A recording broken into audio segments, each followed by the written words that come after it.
Hey, what's up, everyone? Sorry I'm a few minutes late. For those, if there was anyone waiting, I probably not though. But Ace is just, I had to do his ear medicine and clean his ears, and that's always a chore. And I tried to do it earlier this morning, and he slipped away from me and then kind of like hid, for a minute. So I was like under my desk. So I'm like, okay, I'll let him take a break, and then we'll do it. I'll surprise him. And so I was trying all morning to clean his ears at least an hour before this started. And unfortunately, the best I could do was clean his ears 10 minutes before this started. So you might hear him running around in the background, flopping his ears around and stuff, and drinking water. It's just because he just doesn't like the process of getting his ears clean for some reason. Well, I know why. It's his ears are damaged, so it does hurt a little bit. What's up, Tevia? How's it going? So let me pull up while Ace is drinking, and before we get started, let me pull up my stream so I can keep up with comments. Alrighty then. Thanks, Ace. It's I would have taken him outside for a walk too beforehand, but it's raining like crazy here. So, all right. So we'll get this started, and then we will. What I'm going to do is I'm going to take this footage and I'm going to edit. Thanks for the thumbs up, by the way. The 2 thumbs up, appreciate it. I'm going to edit a smaller version of this episode later on. So I'll take some of the highlights from this and make it a Venom vlog episode and post it probably tomorrow. And I'll add pictures and stuff like that to it. So there will be a re-edit, smaller, maybe like 10-minute version of this stream right now tomorrow. And I'll try to edit out a lot of the Ace drama back here. Hey, buddy. You gonna chill out now? I gave you treats. I cleaned your ears. I think you're good, right? You're good. All right, and then let me hold on. Yeah, I'm gonna read the comments in 1 second. Sorry, I'm waiting for this stream to start. Oh, you know what? It might. So what we'll do is, I forgot I'm downloading something from Twitch. So I've been playing. I've been trying to play Gotham Knights. Well, I can't. I have trouble playing Gotham Knights. So anyway, I was trying to play some earlier, and I have the footage. I want to download it. All right, so let's get started. 1 second. Ace, you are making a mess over here, buddy. Okay, just chill. All right. Sometimes I rub the back of his neck, and it calms him down, but yeah, it didn't that time. Hey, what's up, everyone? Welcome back to another episode of the Venom vlog. And I for those watching the live stream, I'm going to keep it up unedited and stuff. But I wanted to do a small edit version of this. So today we are going to, and if you hear heavy breathing in the background, it's just my dog Ace, who just got his ears cleaned. So for those who aren't watching this on the live stream, because I am going to do an edited version and make it an official Venom vlog episode and add pictures and stuff to some of the stuff we talk about. Because really what I want to do is just thank everyone here for 5 years of Venom vlog. I mean, as I've said the story many times, but it's a show that I just never thought would do anything for my channel. I just said, you know what? I like Tom Hardy. He released a video of himself training to be Venom. And I was kind of like, all right, let's do a reaction video to this and let's see where it goes. And then also at that time, I was trying to lose some weight. And so I was like, okay, we can tie that in because Tom Hardy's kind of a fitness guy and he does jiu-jitsu, Brazilian jiu-jitsu. And I was trying to tie it all in together. And I feel like Venom's a character that tries to better himself, tries to do better, but fails at it most of the time. And so I was like, well, I feel like I can relate to that. So there was just a lot of elements, and I honestly thought I wouldn't get past episode 10, maybe, at the most. Yeah, I know, Ace. We hear you, buddy. Here, come here. And here's Ace. I'll show you guys. Oh, yeah. There you go, bud. Yep. Just hanging out. Come on, buddy. Yep. All right. Anyway, sorry. Back to where I was. So 5 years, it was just I never thought I'd make it past episode 10, honestly. I just thought this is going to be one of those ideas that I have a lot of ideas and I start them and then I either burn out really quickly or I just no one's watching them. And with Venom, I had some views at the beginning, but not many. But it was enough to kind of keep me going. I was just like, you know what, and I'm not just here for views, but there is a little bit of that too. You want to know that when you put hard work into something, that it does get recognized. And hey,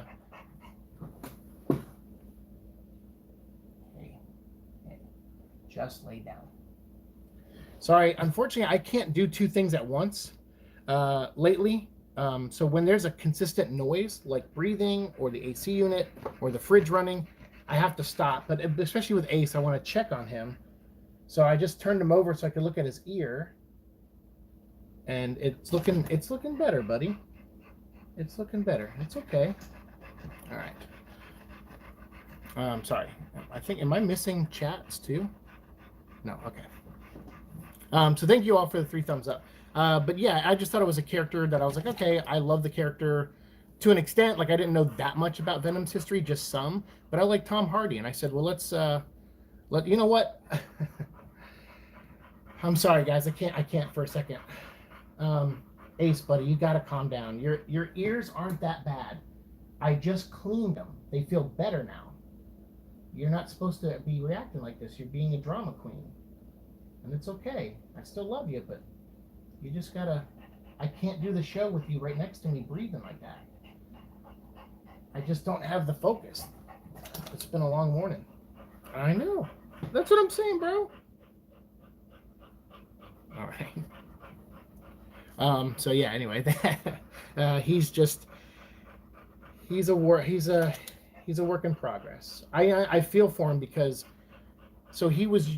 we believe he was used in dog fights, and I kind of believe that too, just the scars on his ears.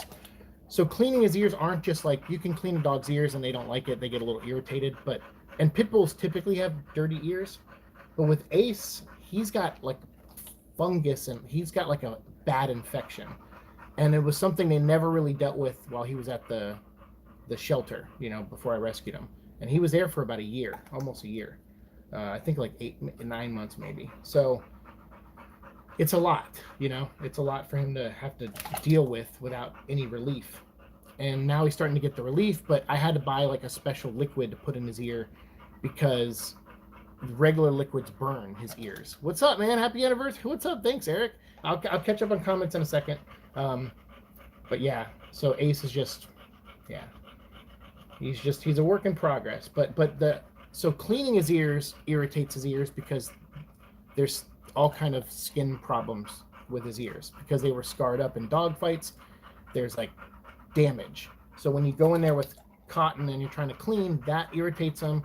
Plus there's a fungus in his head that we've been trying to get rid of for months now. And that's not, and it's like died down, but now I have to go deeper to clean his ears, and it's deeper than we've ever been before cleaning his ears. So I got like longer Q-tips to go way down in there. So it just irritates them. So I appreciate you understanding. Thank you, Tevia, for saying you understand. It does you can tell I get like a little frustrated with it, and it's just because I'm not mad at Ace over it. I just, his situation, I feel bad. So it's frustrating that he was treated this way. He was treated so intensely negative, and used in the way he was used. So it's just like, all the work to put into him to just get him to have a regular day where he just lays his head on the bed and just relaxes is a lot. So, all right, buddy. It's okay. It's all right. It's just a live stream. I'll start over. Teviet says, happy 5th anniversary. Good. I just reviewed Death of Superman 30th anniversary on my channel. I have to check that out after I read the book. I won't be able to buy the book until Friday. So I will probably buy a copy on Friday. That's my next day off. So yeah, I'll have to check that out, and then afterwards I'll read your review or check out your review. I've been trying to stay away from most of that stuff because I am excited to read the book, and hopefully there's some cool copies because I know they did variants and stuff. So hopefully there's some cool, like the one that's in the black bag. I have the original Superman Death in the black bag with the armband and stuff. So I wouldn't mind getting, the new one too. So yeah, so I'll have to check that out. And thank you for understanding about Ace and stuff. And what's up, Eric? How's it going? Sup, dude? Happy anniversary. I appreciate it, man. Thank you so much. All right, he's gonna go lay down. What's up, everyone? Welcome back to an episode of the Venom Vlog. I'm just doing a second one. This is a live stream. I just figured this is how you can kind of see how my show goes. Like, so there's a couple reasons why I don't put out as many videos as I have been. There's a couple things. There's obviously my own health and kind of my situation and what's going on with OSDD1A with me, and none of my other parts want to really be on camera. They don't have any interest in YouTube or anything like this. So only when I'm me do I have the time to work on stuff. So that's one instance. Another is Ace. He has a lot of medical issues, and so like you're seeing in this live stream, if you're watching the full version, I have to stop a lot to check on him. And like I said, I tried to clean his ears this morning earlier, and then I was like, well, I'll wait till after the live stream. But then he started rolling around, which is a sign that he's in pain. And I said, okay, we got to do it now. Like, even though it's 20 minutes before the live stream goes, we got to do it. So that's why. And he usually spends about 20 minutes flopping around like a fish on land. That's the best way I can describe it. And he breathes heavily, and he gets water, comes back, gets water. And then he like splashes drool all over the place. So it's like a whole process. But because he's a lot of work, sometimes I'll hit record, and then in the middle of the video, he'll bump into the desk because he tries to crawl under the desk. He comes right next to me, like right here, and starts breathing heavily. And I pet him, but he still breathes like this. So it's just those things. Sometimes real life, interrupts your YouTubing, or he gets a little hairball. You okay? Okay, all better. And back to breathing. All right. So we're just kind of winging this. This live stream will kind of be all over the place, but the edited one hopefully comes out a little bit better. So 5 years ago, I started this Venom vlog because I like Tom Hardy, and that's just the short answer. And I wanted to tie it into working out and getting a little healthier. But, I kind of lost track of that and interest in that really, and just focused on, doing the show. And I was surprised once we got like 20 episodes in, I was like, wow, we're doing pretty well. Because at that time, only the Siike and Destroy show was something I had done that many episodes of. And then prior with Nerd Nation with Gene, I had done a bunch of episodes with him, but that was more his show, and I was a co-host. This was something I was doing on my own, and I was like, wow, I actually got to 20 episodes. And we got to 50 like really quickly after 20 episodes. And then we got to 100, and then just kept going and going and going. And it was just awesome. The type, just the people I've met along the way, the type of stories we were dissecting and looking at with Venom, and then revisiting stuff that, I may have read in my younger years when I was a kid or a teenager, that I completely forgot about and got reacquainted with and reconnected with. Just a lot of cool experiences doing this show. And then just all the way up to meeting Tom Hardy even, which was like, that's why I started this show. The first episode, I watched a reaction video of him working out to becoming Venom. And then, a year and a half later or whatever, I'm meeting the guy face to face and watching the movie with him. And then seeing him again on the set of Let There Be Carnage. And I never would have guessed where this show would have taken me personally, as far as personal growth, learning to kind of listen more. That was my main thing, was I like doing live streams and stuff, but I really putting in the work of pre-recorded videos. I started really getting into the routine of that. Ace? You loud bastard, you. I just really got into the routine of that, and it made me feel like I was accomplishing things, which was good, because other things in my life, like Neverland and stuff, I was struggling with, and I still struggle with. And so it's nice to have something that I was consistently putting out, and really at the end of the day, I say, like, I love getting views, I love getting new subscribers. All that stuff is obviously a major goal of being on this platform, wanting to grow and stuff, but growing personally and having a routine and putting stuff out there that I feel proud of, that has brought together and made me part of a community like the Venom community, and the friends we've made along the way and stuff. It's just been awesome. And that in and of itself is more than I could have imagined. Because normally you'd set out and you're like, all right, I'm hoping this will grow the channel, and I'm hoping this will get me more views. And it does sometimes, it doesn't sometimes, but what we've kind of found is each other. And that has been like probably my favorite thing about doing this, and why I keep doing it. Because I had someone ask me recently, they're like, yeah, they were telling me they're getting burnt out on YouTube and doing their own stuff. And I said, yeah, that does happen, but this really tests why you're doing this. There are people out there, a small percentage, that go on and get hundreds of thousands of subscribers and they get the play button and they get all that kind of success. And then there's mostly people like at my level or lower, or a little bit higher. If that's mainly the bulk of it, people between like 500 subscribers and 5,000 subscribers. And then there's a lot of people that have no subscribers because maybe they don't make content, or they just do it every once in a while or whatever. So that's the majority of people on YouTube. And so we're in the majority, but again, like I said, doing this will test. Like if you ever want to start a podcast, or if you want to make a movie, or you want to create a show like this, on YouTube, or you want to write a book, it tests you. I'm learning that every day, every time I sit down and work on Neverland. Even if I don't write anything that day, if I just sit there and think and come up with stuff and just take a few notes, it's a test every single day to see if you really want to do that, if you really want to be a writer, if you really want to be a YouTuber. And it helps you find the things that make you, like, what really inspires you to keep doing it. And what I learned for me is that whether I get few views or a lot of views, I'm always happy when I get a lot of views, because I'm like, hey, I worked, like that Spider-Gwen video recently. I made a post about that. I was like, hey, I put a lot of work in that. It took me a week to make that video, like from getting the screenshots to recording it to editing it. Like it took a week from like one Friday to like the next Friday just to get it done. And it was cool to see it have a couple hundred views. I was like, that's awesome. Like I put a lot of work into that. So it made me feel good. And then I have other videos that I put a lot of work into that don't. And then sometimes I have videos where I just talk like this, and that gets a lot of views. And it's just, it's hard finding really what content everybody likes, but it's also impossible to do that, because what Swordsman likes, Eddie's Mullet might not like, particularly style video, or what Lonely Symbiote likes, Tevia might not like that I do. And so that's kind of how you just kind of go, you know what, I'll just do what feels right for this topic and try to get it out there the best way I can with the, whether it requires a lot of work or some work, you just kind of roll the dice. But along the way of doing this show, there's been a big growth in Venom overall. And I got some comments here. We have Tevia saying, happy 5th anniversary. Eric saying, sup dude, happy anniversary. Thank you guys. Ricky is GOAT, just dropping by to say, hey, what's up, Siike? Hello, Ricky. Hope you're doing well, man. Appreciate you being here. All of you that are watching, thanks for the 5 thumbs up. Hey, what's up? How's it going? I always mispronounce this, so if you want to set me straight in the comments, let me know. Is it Equus 21 Pro?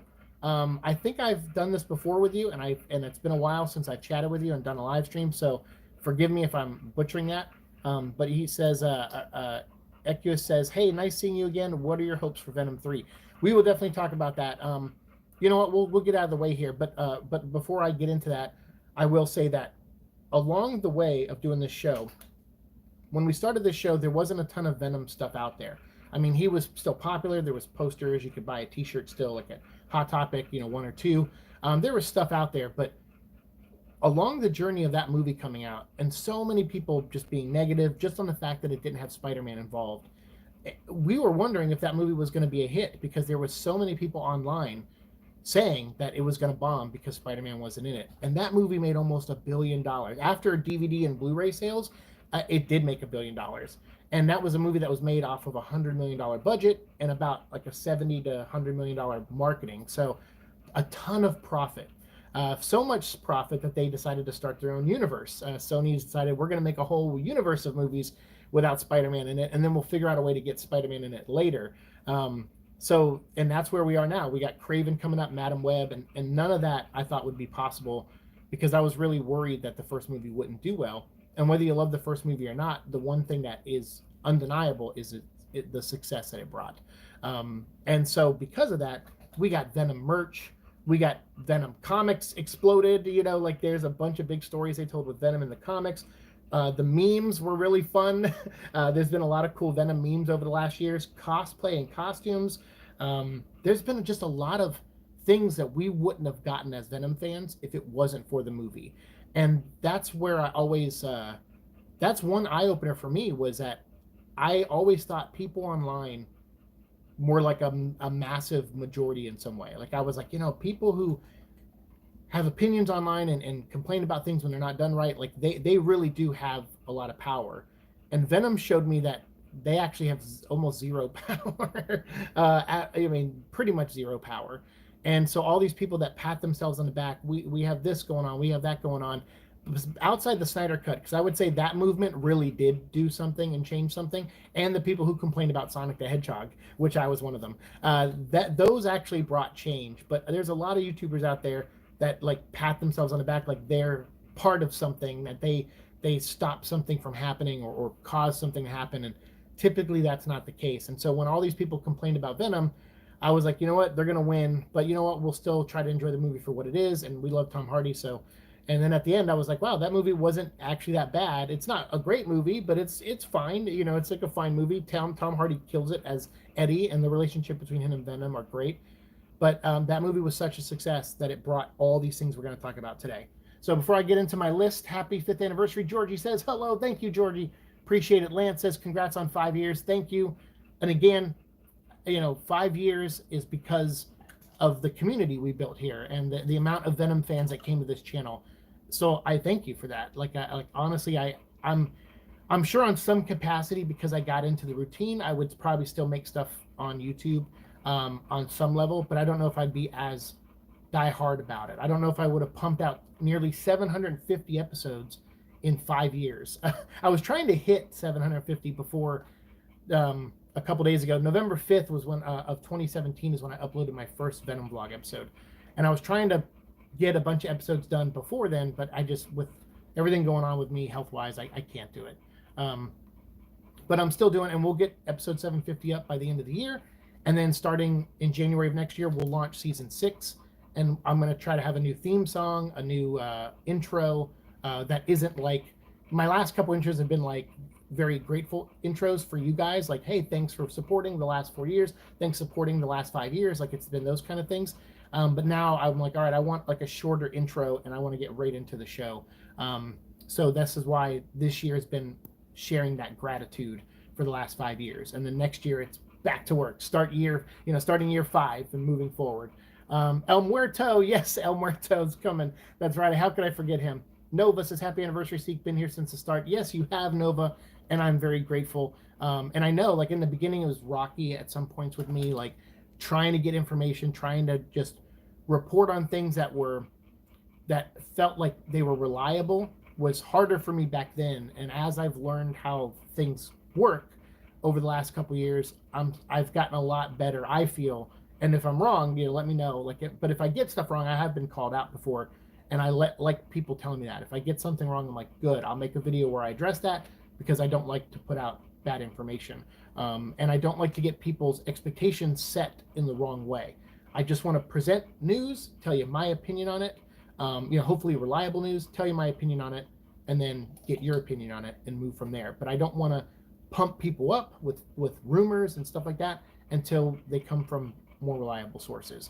And I'm glad you guys have been on that ride with me and have embraced me doing that, because I know rumors and stuff like that would probably get me more clicks and views, and I thought about it a couple times, but I'm like, well, yeah, but what am I going to do? Because then those people are going to come on board and they're going to see that I'm just a square weirdo, like loser, who doesn't really do that kind of stuff. They're going to find the truth. They're going to find out that truthfully, I'm not that kind of guy, and they're probably going to unsubscribe anyway. So yeah, I'm glad I stuck to the format that I have, and I'm glad you guys appreciate that format. But if you're ever critical of it, I welcome the criticism. Demon says, Puminati for life. What's up, Demon? How are you? Andrew says, hey, Siike, what's up? Andrew, been a while. I'm grateful you're someone who takes being wrong well rather than double down and make things even worse. I enjoyed the calmer take that you have, anti-clickbait. Well, I appreciate that, man. And honestly, with friends like you and people I've met online, that's why I've continued to be like that. I just, that's what people started to expect from me, is that kind of, I guess, presentation. And I'm like, well, I don't want to disappoint that. Like, that's the group we have, and those are the people that have been most loyal and have been here since the beginning or came along the way and continue to be with us. And so for that reason, I'm like, yeah, I'm not here to do that. But you see me, sometimes I do like parody videos where I think I'm funny, but I'm not. But I try to do like parody clickbait stuff. And but I think most people know I'm being cynical and joking about it. What's up, Mark Anthony? How's it going? Welcome. Thanks for the 8 thumbs up, everybody. So now let's get into our favorite Venom things. We started this show 5 years ago. Along the way, we've actually dissected nearly every run of Venom in comic books. If you haven't seen, I'm finally starting to dive into the Al Ewing stuff, and I had Eddie's mullet join me, so we have a conversation that went up a couple days ago. So if you want to check that out, it's me and Eddie reviewing the first 5 issues of the new Al Ewing Venom book. And then for those who are jumping in later, the heavy breathing in the background is Ace. I had to clean his ears out before the stream started, and I thought I had enough time to do it without him panting and freaking out, because it hurts his ears putting the stuff in and cleaning his ears. But he's finally calming down. So yeah, he was breathing really heavy. We had a couple of starts and restarts at the beginning of this. But that's okay. That's what I wanted. I think sometimes people think I do these shows, and when I do jump cuts, which I don't do a lot of, but sometimes I cut, some people probably wonder why I cut. And it's like, well, sometimes it's Ace crawling under the desk and bumping into the desk, shaking the camera. Sometimes it's him breathing. One time I think it was him just laying next to me like he is now, but instead of his face aimed at me, his butt was aimed at me, and he farted. And it was like a loud fart. And I think I left the outtake in one of my videos, where one of my recent videos, at the very end of the video, sometimes I'll put little, I haven't done it in a while, so that's why I did it. But it was me reacting to his fart. So yeah, so sometimes things like that, real life stuff, make shit cut. But yeah, and then sometimes I just misspeak. I get verbal diarrhea a lot, as you can tell. Can't believe it's been 5 years of Venom vlog. I know, right? It has been a lot. Aimed dog fart is the worst. You're right, Andrew. It totally was.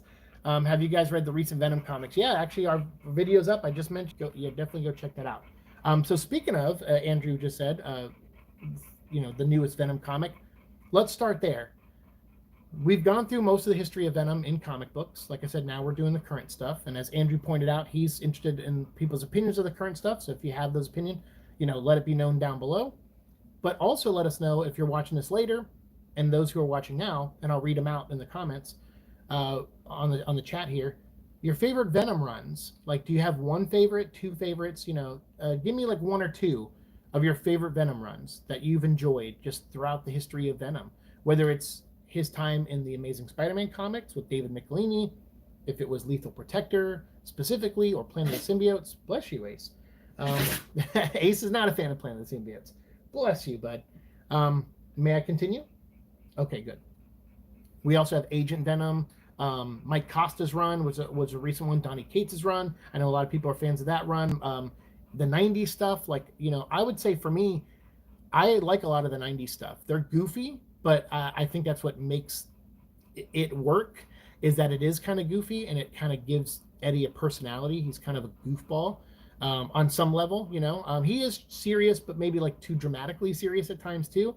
But there's a lot of cool characteristics that we learned about Eddie, I feel, on this show when reviewing the 90s books, like Enemy Within, and then like a Funeral Pyre and things like that. Seeing Eddie Venom working side by side with other characters in the Marvel Universe showed us a lot about him, and I like that. I think that's really great. That's why I like that Miss Marvel run recently, where Dylan got to meet Miss Marvel. It kind of shows you another side of a character when you put them next to someone that they probably normally wouldn't team up with, or someone that they might have something in common with, but they don't know it yet. You can learn a lot about a character. That's why the 90s Ghost Rider run is so popular and got so popular so quickly, was because they put him in Marvel Comics Presents. They had him team up with Wolverine. They had him on the new Fantastic Four. Like, within his first year, they put him in a lot of books just to get Danny Ketch Ghost Rider out there. And people learned a lot about him as a character by seeing how he interacts with other characters. So I like that. So what are some of your favorite Venom runs? Like I said, I like a lot of the 90s stuff. I didn't like the Costa run at first, but by the end, I really, really did like the Costa run. And I also really like the Rick Remender anti-Venom run, or Agent Venom run, sorry. I liked that one a lot too. So let me hear some of your opinions on stuff. And Mark says, congratulations again. Thank you so much, Mark. My opinion of the current run is that it's better and more interesting than King in Black. It feels more connected and thought out. Okay, fair enough. Yeah, man. Well, hopefully you've watched our video on that the other day. And we have another video me and Eddie made for volume 2 of the book coming up very soon. So you'll at least hear our opinions on the first 10 issues. First 5 are out now on the video, and the next 5 will be out very soon. Andrew says, Planet of Symbiotes is good from a potential lore standpoint. Very true. Even if it felt light compared to now, I like the Lethal Protector run. Eddie sort of just derping around, attempting to be a hero. Agreed. Like I said, you find out a lot about these characters. And whether you like the stories or not on some level, there is character stuff in almost every version of these miniseries that were in the 90s, like Lethal Protector, like Planet Symbiotes. You may not like the story overall, but it told you a lot about Clintar and how they interact, or the Silver Surfer Carnage connection. When they did that 2 issues in Amazing Spider-Man, we learned a lot about Clintar and how there was a planet that the Clintar race consumed and took over that Silver Surfer fed to Galactus. Like, that's just cool lore stuff. That is just that's great that they put it in there. So yeah, there's a lot of that. My intro to Venom was the Venom Saga in 1994. So we will talk about that for sure. I always was a fan of him ever since then. Seeing the first Venom on the big screen was a huge deal for me. By the way, Lethal Protector is my favorite incarnation, says Equus. And hopefully I'm still saying that right. I don't know if you've corrected me or not. So I'll just call you E21 Pro for now. I feel like I'm getting deja vu. So yeah. Except, yeah, Ace. You getting deja vu? I am. I'm over here like petting him with my one arm. So yeah. All right, and Mark says, love it when Eddie and Dylan interact with the most unlikely of characters. It's always a treat. There you go. Okay. So some of the Donnie stuff, great. Venom's like Spider-Man in that you can put him in oddball team-ups, and it works. But he isn't like Spider-Man in that he's not just instant best friends. Yeah, exactly. He's not like Spider-Man will... Well, actually, there's been some team-ups with Spider-Man where he wasn't friendly. It wasn't a friendly neighborhood Spider-Man. But you're right, though, about that. Eddie is usually... He's usually the odd one between the two, whoever you pair him up with. That's why I always wanted to see more of him and Moon Knight together. Now that I'm getting more into Moon Knight. And that's why I kind of like that Miss Marvel team up. You got a little bit of an interaction between the two of them in the final battle, but I would have liked to see more. But that was also Dylan, so yeah, maybe not the same. Mark says, my favorite run of Venom is the 2017 Venomverse, when the Poisons attacked and invaded. That's an underrated book. I like that book a lot. That also was one of the books that introduced me to Iban Coelho, who we'll talk about later because we're going to get into favorite artists and all that stuff. So yeah, and then the funny thing is my favorite single page of Venom is Absolute Carnage, him having no symbiote, no backup with Cap shield, 10 minutes. I can pretend to be a hero for 10 minutes. That is a great line. You're right. He has no suit. The symbiote's off him. He picks up Cap shield. Great. Yeah, that's a good moment. Definitely. That said, Absolute Carnage was mostly meh, but that's just absolute favorite single page. That is a good page, for sure. And thank you all for the 9 thumbs up. I appreciate it. So now that we've talked about favorite Venom runs, and those of you who are watching later, feel free to let yours known down below.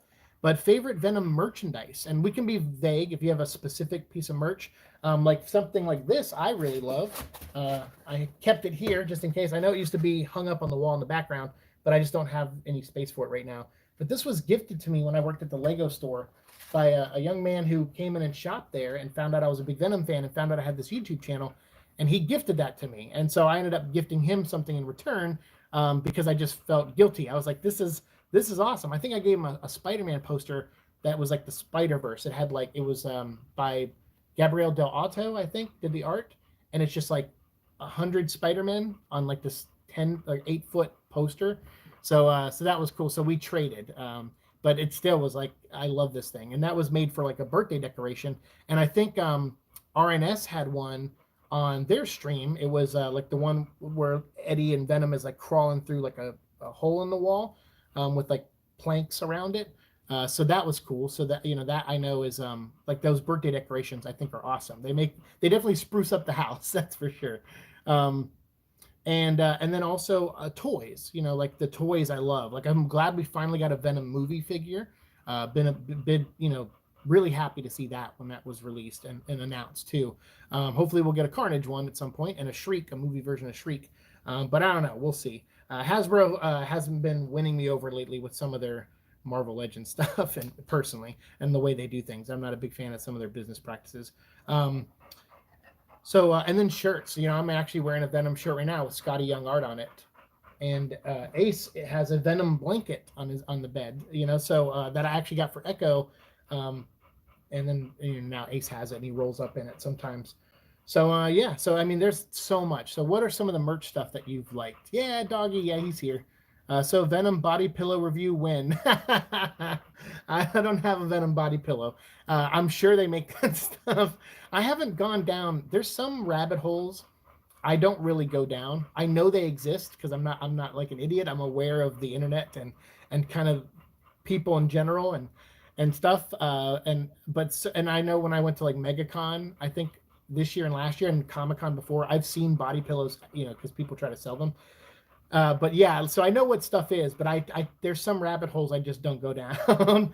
But yeah, I love the sarcasm. That's good, Georgie. Andrew says it still amazes me nobody has made a Venom hoodie. Now I have seen Venom zip ups. I think. I feel like there's a hoodie though. I think I had one. It just didn't fit me because it was made in. I think it was made in China, so the sizes were off. And my roommate got it for me, and I wore it like once or twice, but it's like really tight on me. So it doesn't really. I don't look good in it for sure. But it was like white and had like Venom stuff on it, like the logo. And I think you could pull the hood up. And I've seen the ones where you can zip up the hoods and make the Venom face because they have Deadpool ones of those too and Spider-Man ones. So, but I don't. I think like a true hoodie with pouches in the front. I don't know. I mean, I'm sure they exist, but I just you'd have to find it on Amazon, and it wouldn't be officially licensed stuff. So I know what you mean. That's been my big thing with Moon Knight. All that Moon Knight stuff back there, I would say half of it is not officially licensed from Marvel. It's just stuff that I saw online, either on Redbubble or Etsy and stuff. So, but there's a lot of Venom stuff out there like that too. 3D printing, like people, like I said, the Venom fandom. Like we'll get into cosplay here in a second and costumes, but man, the merch like exploded. We got so much Venom stuff, and to the point where there's not enough. Like there's like they start venomizing Marvel characters. So like here's a Venom Iron Man, and here's a Venom Captain America, and here's a figure of it, and a Funko Pop of it, and it's like they really just put that stuff on everything. Venom lunchboxes, Venom this, and honestly, if it wasn't for the success of that first movie, and I'm sure the Venom cartoon with the Maximum Venom, I'm sure that would have still happened in some capacity regardless, because that was in development, I think, before too. But still, like just the merch and the expansion of it, and just showing that Venom is a household name, that's I think led to a lot of this, which is great. So I'm very grateful, very grateful we got a lot of Venom stuff because it helped me make content for the show on the stuff that I could afford at least. There's so much Venom stuff out there that I'll never make videos on because I just can't afford it all. But hopefully I at least mentioned them in some video, like statues and stuff. That Venom Marvel movie figure was great. I do agree that Marvel Legends Venom figure was awesome. What's up, Bruno? We are Venom. Amen. And you are Ace, the Bat Hound.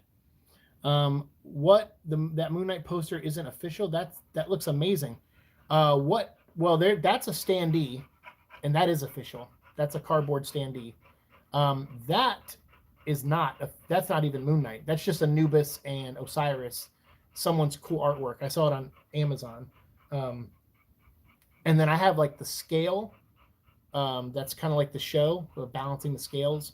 I have a Khonshu mask, but it's not really Khonshu. It's just a bird mask. So there's things that I'm like, they're not. You see what I'm saying? They're not actually Moon Knight stuff, but they could pass for Moon Knight stuff. So yeah, that's what's back there. A lot of it.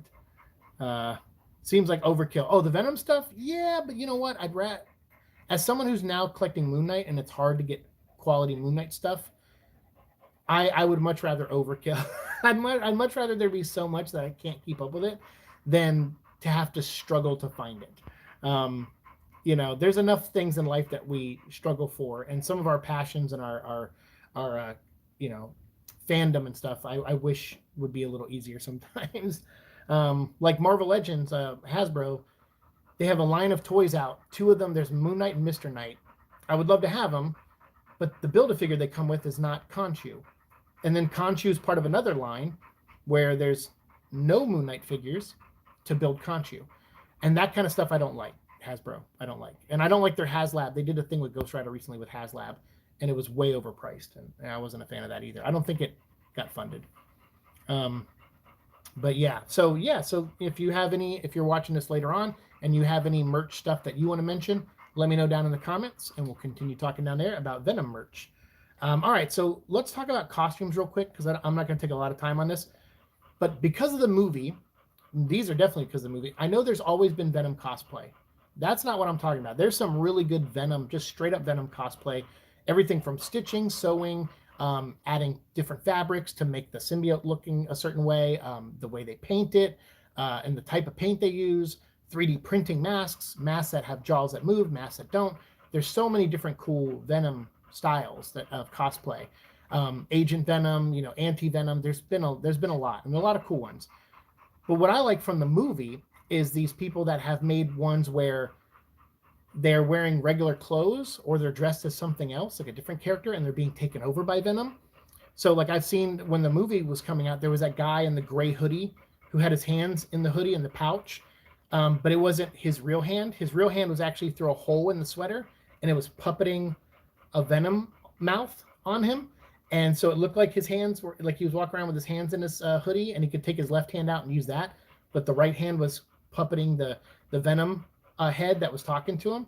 That is straight pulled from the movie, and which is awesome. And then recently I saw this kid on Instagram who I think his mom shared the video where it's him dressed as Spider-Man for Halloween, but he put his arm through the sleeve of the Spider-Man arm and put the other arm in his pocket.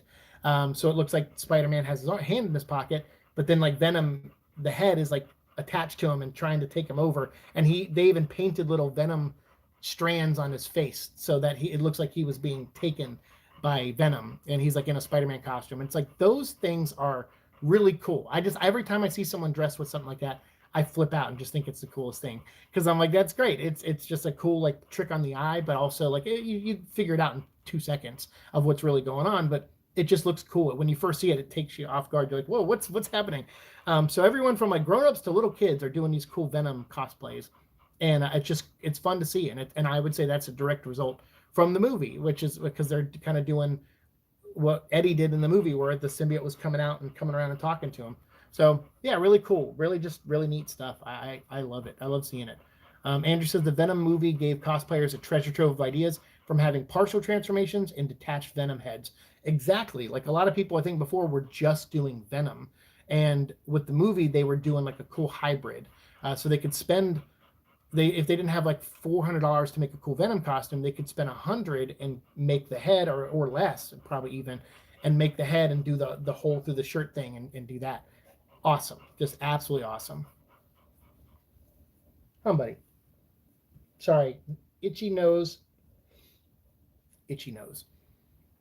Tevia says, oh, that's adorable. It's cool. It's a really cool thing. I posted on my Instagram, so if you guys want to follow me, my Instagram is open now. It's not currently, it was privated for a long time. It is not currently, because I have plans to have a little bit more synergy between my YouTube channel and my Instagram at some point next year. So yeah, so it's open, at the Venom Vlog. Now on YouTube, we have handles on YouTube, and mine is at the Venom Vlog. So you'll see more branding from me too.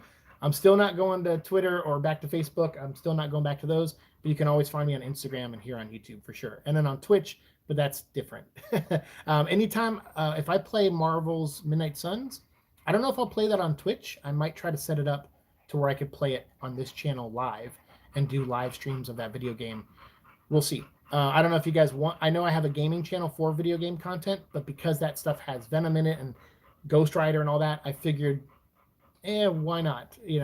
But you tell me if you'd rather that, or if you'd rather me put the full versions up on the gaming channel and edit them and put them on this channel. Let me know. While the movie itself wasn't great, it did give us costumes and ideas for Venom cosplay.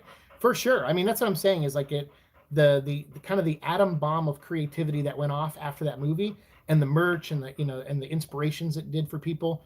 I mean, even how they marketed that movie, like some of my favorite marketing for the movie is, and so this is a side thing, so I don't really have a category for this, but I love what they did in China. Unfortunately, the second movie didn't come out in China, so it didn't make as much money as it probably could have. I'm thinking the second movie could have made another 150 million in China, and it would have been put up there around maybe like the $700 million marker, which is still really good, because the movie only cost but it was an extra 20 million, I think, the budget for the second movie. So they didn't double the budget. They didn't go crazy. They used that money they made to fund Morbius and some of these other movies, Madam Web and stuff, and then Venom 2. So that's what you're supposed to do in these situations. You make a movie for as little as possible. It makes almost $1 billion. You take that profit and you put it into other projects. But the way they marketed that movie in China, the first one, where it was like Venom's a good boyfriend, and he's like carrying college girls' books to their class for them and helping them at their locker, just, I mean, genius. Because that movie made like almost $200 million, I think, in China, the first one. So yeah, really good marketing strategy. I mean, just really interesting. But watching the marketing for the first movie was really neat. The second one, I felt like they did more cookie cutter, I think is because of COVID and stuff. So they like took over a building in Dubai, and it's like a lot of movies seem to be doing that. And then like, not really Times Square, that was more Black Adam's thing, but they just do like that kind of promotion. And I felt like the promotion for the first movie was just really creative in other countries, like big time. I saw the Chinese posters and art, like Venom as the perfect boyfriend. So funny, just so funny. I love those. They're so awesome. We did a whole video on them, like way back in season 1, I think, of the show, or 2. And I was blown away. I was like, these are insanely creative and inventive, and it must have worked on some level.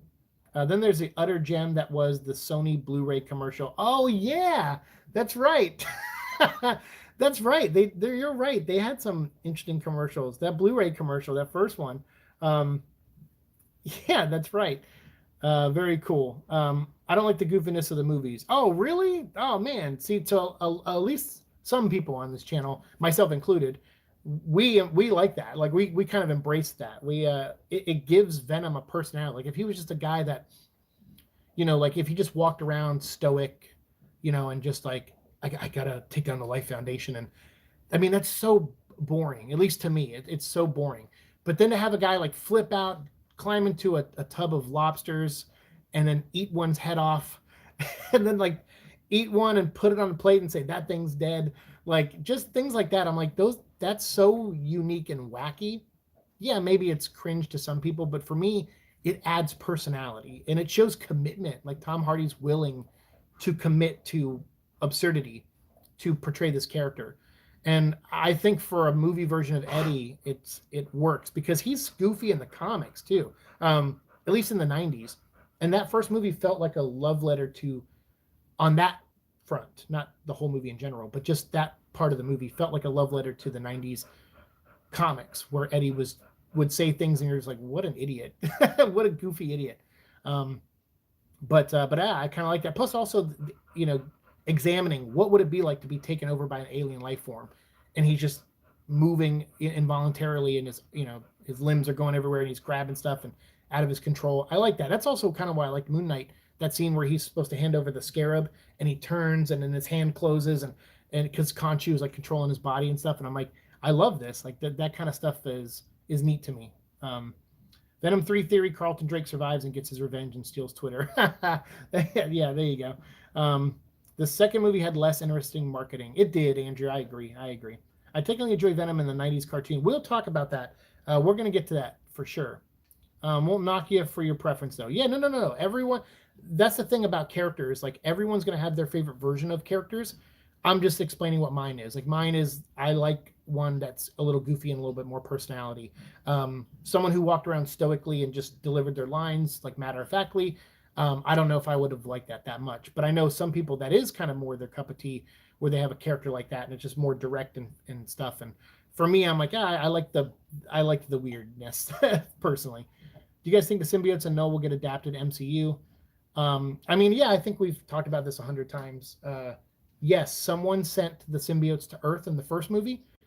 Riot was a team leader, and Venom was on his team, and they were sent by someone to find other planets to take over. And they ended up on an asteroid that ended up getting taken by the scientists, John Jameson, up in the space shuttle, and then it got brought to Earth. And so they found their planet to take over. So I imagine, and then Avi Arad has said in the second, leading up to the second movie, that he still wanted to have elements of a potential invasion. So I imagine it may, even if it's not Null, if it's a character they create, I imagine someone sent the symbiotes to Earth in the first movie, and we'll find out maybe who they are in the third movie. I'm going to guess. And that's if they want to tie it into the first movie. They may decide to do Spider-Man versus Venom, in the third movie. So who knows? 4chan is crap, but when it's funny, it's funny. I'll take your word for that. Personally, I don't want Null to be a current thing, a legacy myth, something that's history with symbiotes and being presented as this myth sure, but I don't really want a modern Null. I mean, yeah. I mean, who knows? We'll see what they do. I don't know if you saw Tom Hardy's interview for the second Venom movie. They asked him, "Do you know who the Grendel is?" And he thought they said Grundle, which means taint or gooch. And he goes, Grundle? There's a symbiote called Grundle? And he starts laughing. He goes, we got to put that guy in the next movie. But then they said, no, it's Grendel, like Beowulf. And he goes, oh. And then he just like looked way less interested. He was like, oh, okay, Grendel. Yeah. Hey, you okay? It's okay. Get it out, buddy. You feeling better though, right? You look a lot better. Your eyes are back to normal. Yeah, man, looking good. Nah. Oh, talking about. I gotcha. Yeah, don't even know if Toxin team up will make up for it. Oh yeah, we'll see if they do Toxin. I guess. Shame that Carnage was wasted in Venom 2. I don't know. I don't know if I agree that he was wasted, because he was in it a lot and he was the big battle. so I don't know if he was wasted per se, but I guess I know what you mean by like interpretation of him. I know a lot of people feel that way. All right, so next topic. So we talked about Venom. Have we talked about Venom memes? What are some of your favorite Venom memes? Because the Venom memes, especially, I mean, there's always been good ones. One of my favorites is always the honking the truck horn from the 90s animated series. I always love that. When I was on Twitter, I would use that a lot, and people would use it towards me, trying to get someone's attention. Like if I retweeted some like an article, and I'd be like, honk honk, I'd have that meme up there. I liked when the movie came out and they had the split poster. It was like Venom's face and Tom's face, and it was kind of a bad Photoshop, to be honest with you. I saw people comparing it to the Tobey Maguire one from the first Spider-Man movie, where it was like half Spider-Man's face and half Tobey, and it was also badly photoshopped, even for its time. But the Venom one, definitely for its time, was kind of badly photoshopped.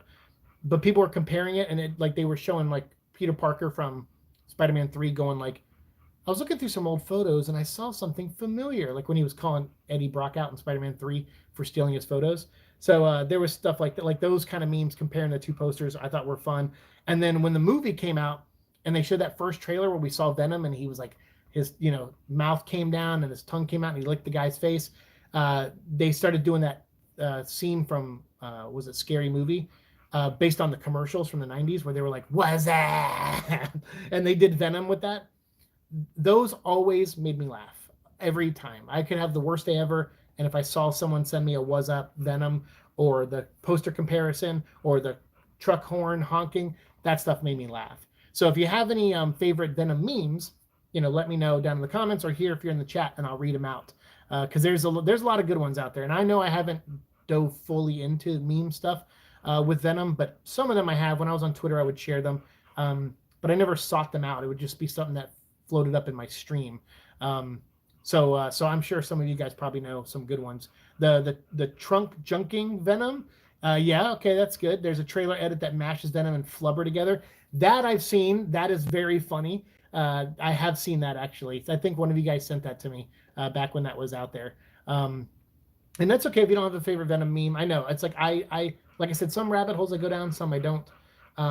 That one I haven't really gone down too much, but I just from basic recollection, that's what I remembered was I love using that truck honking horn thing for sure.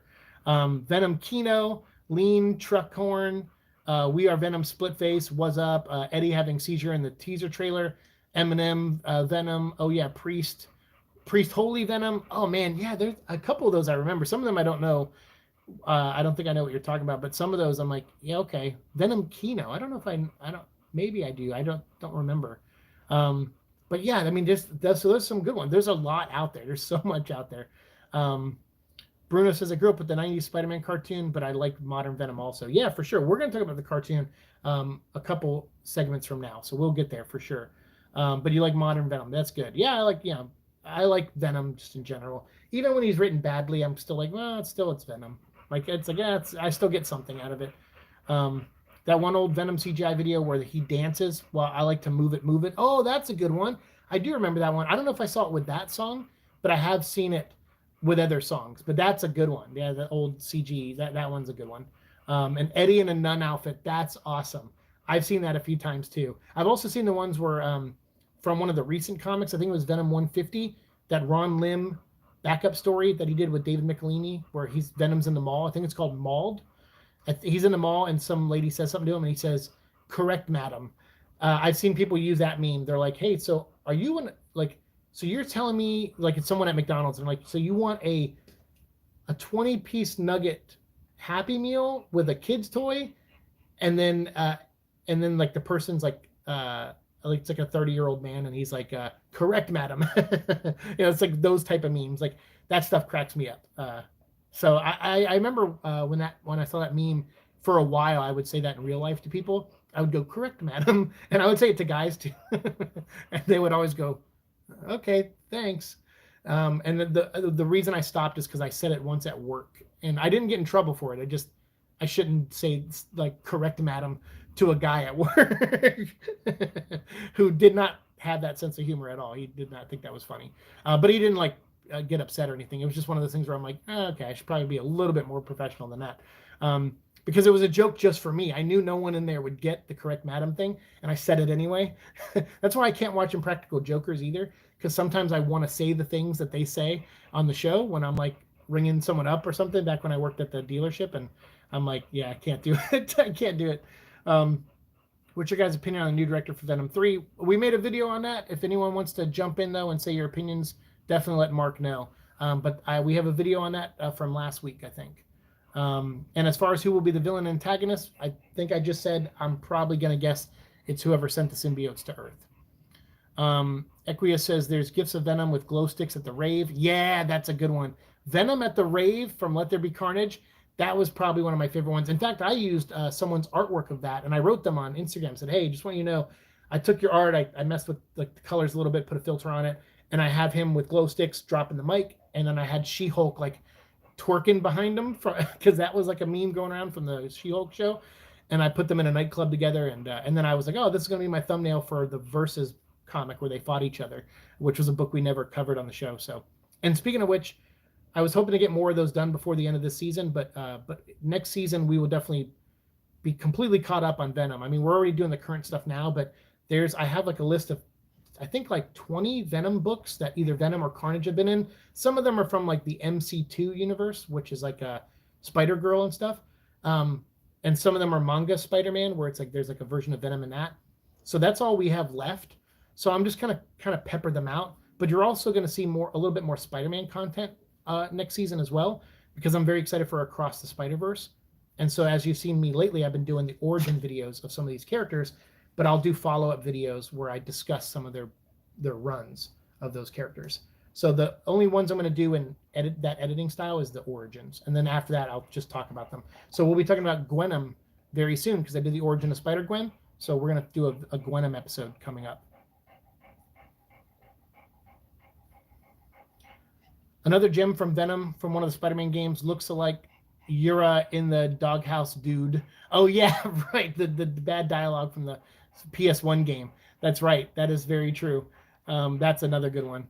Speaking of Venom, that reminds me, I'm just wondering, how do you feel about Morbius crossing over Venom? Because personally, I found the Morbius movie to be bad.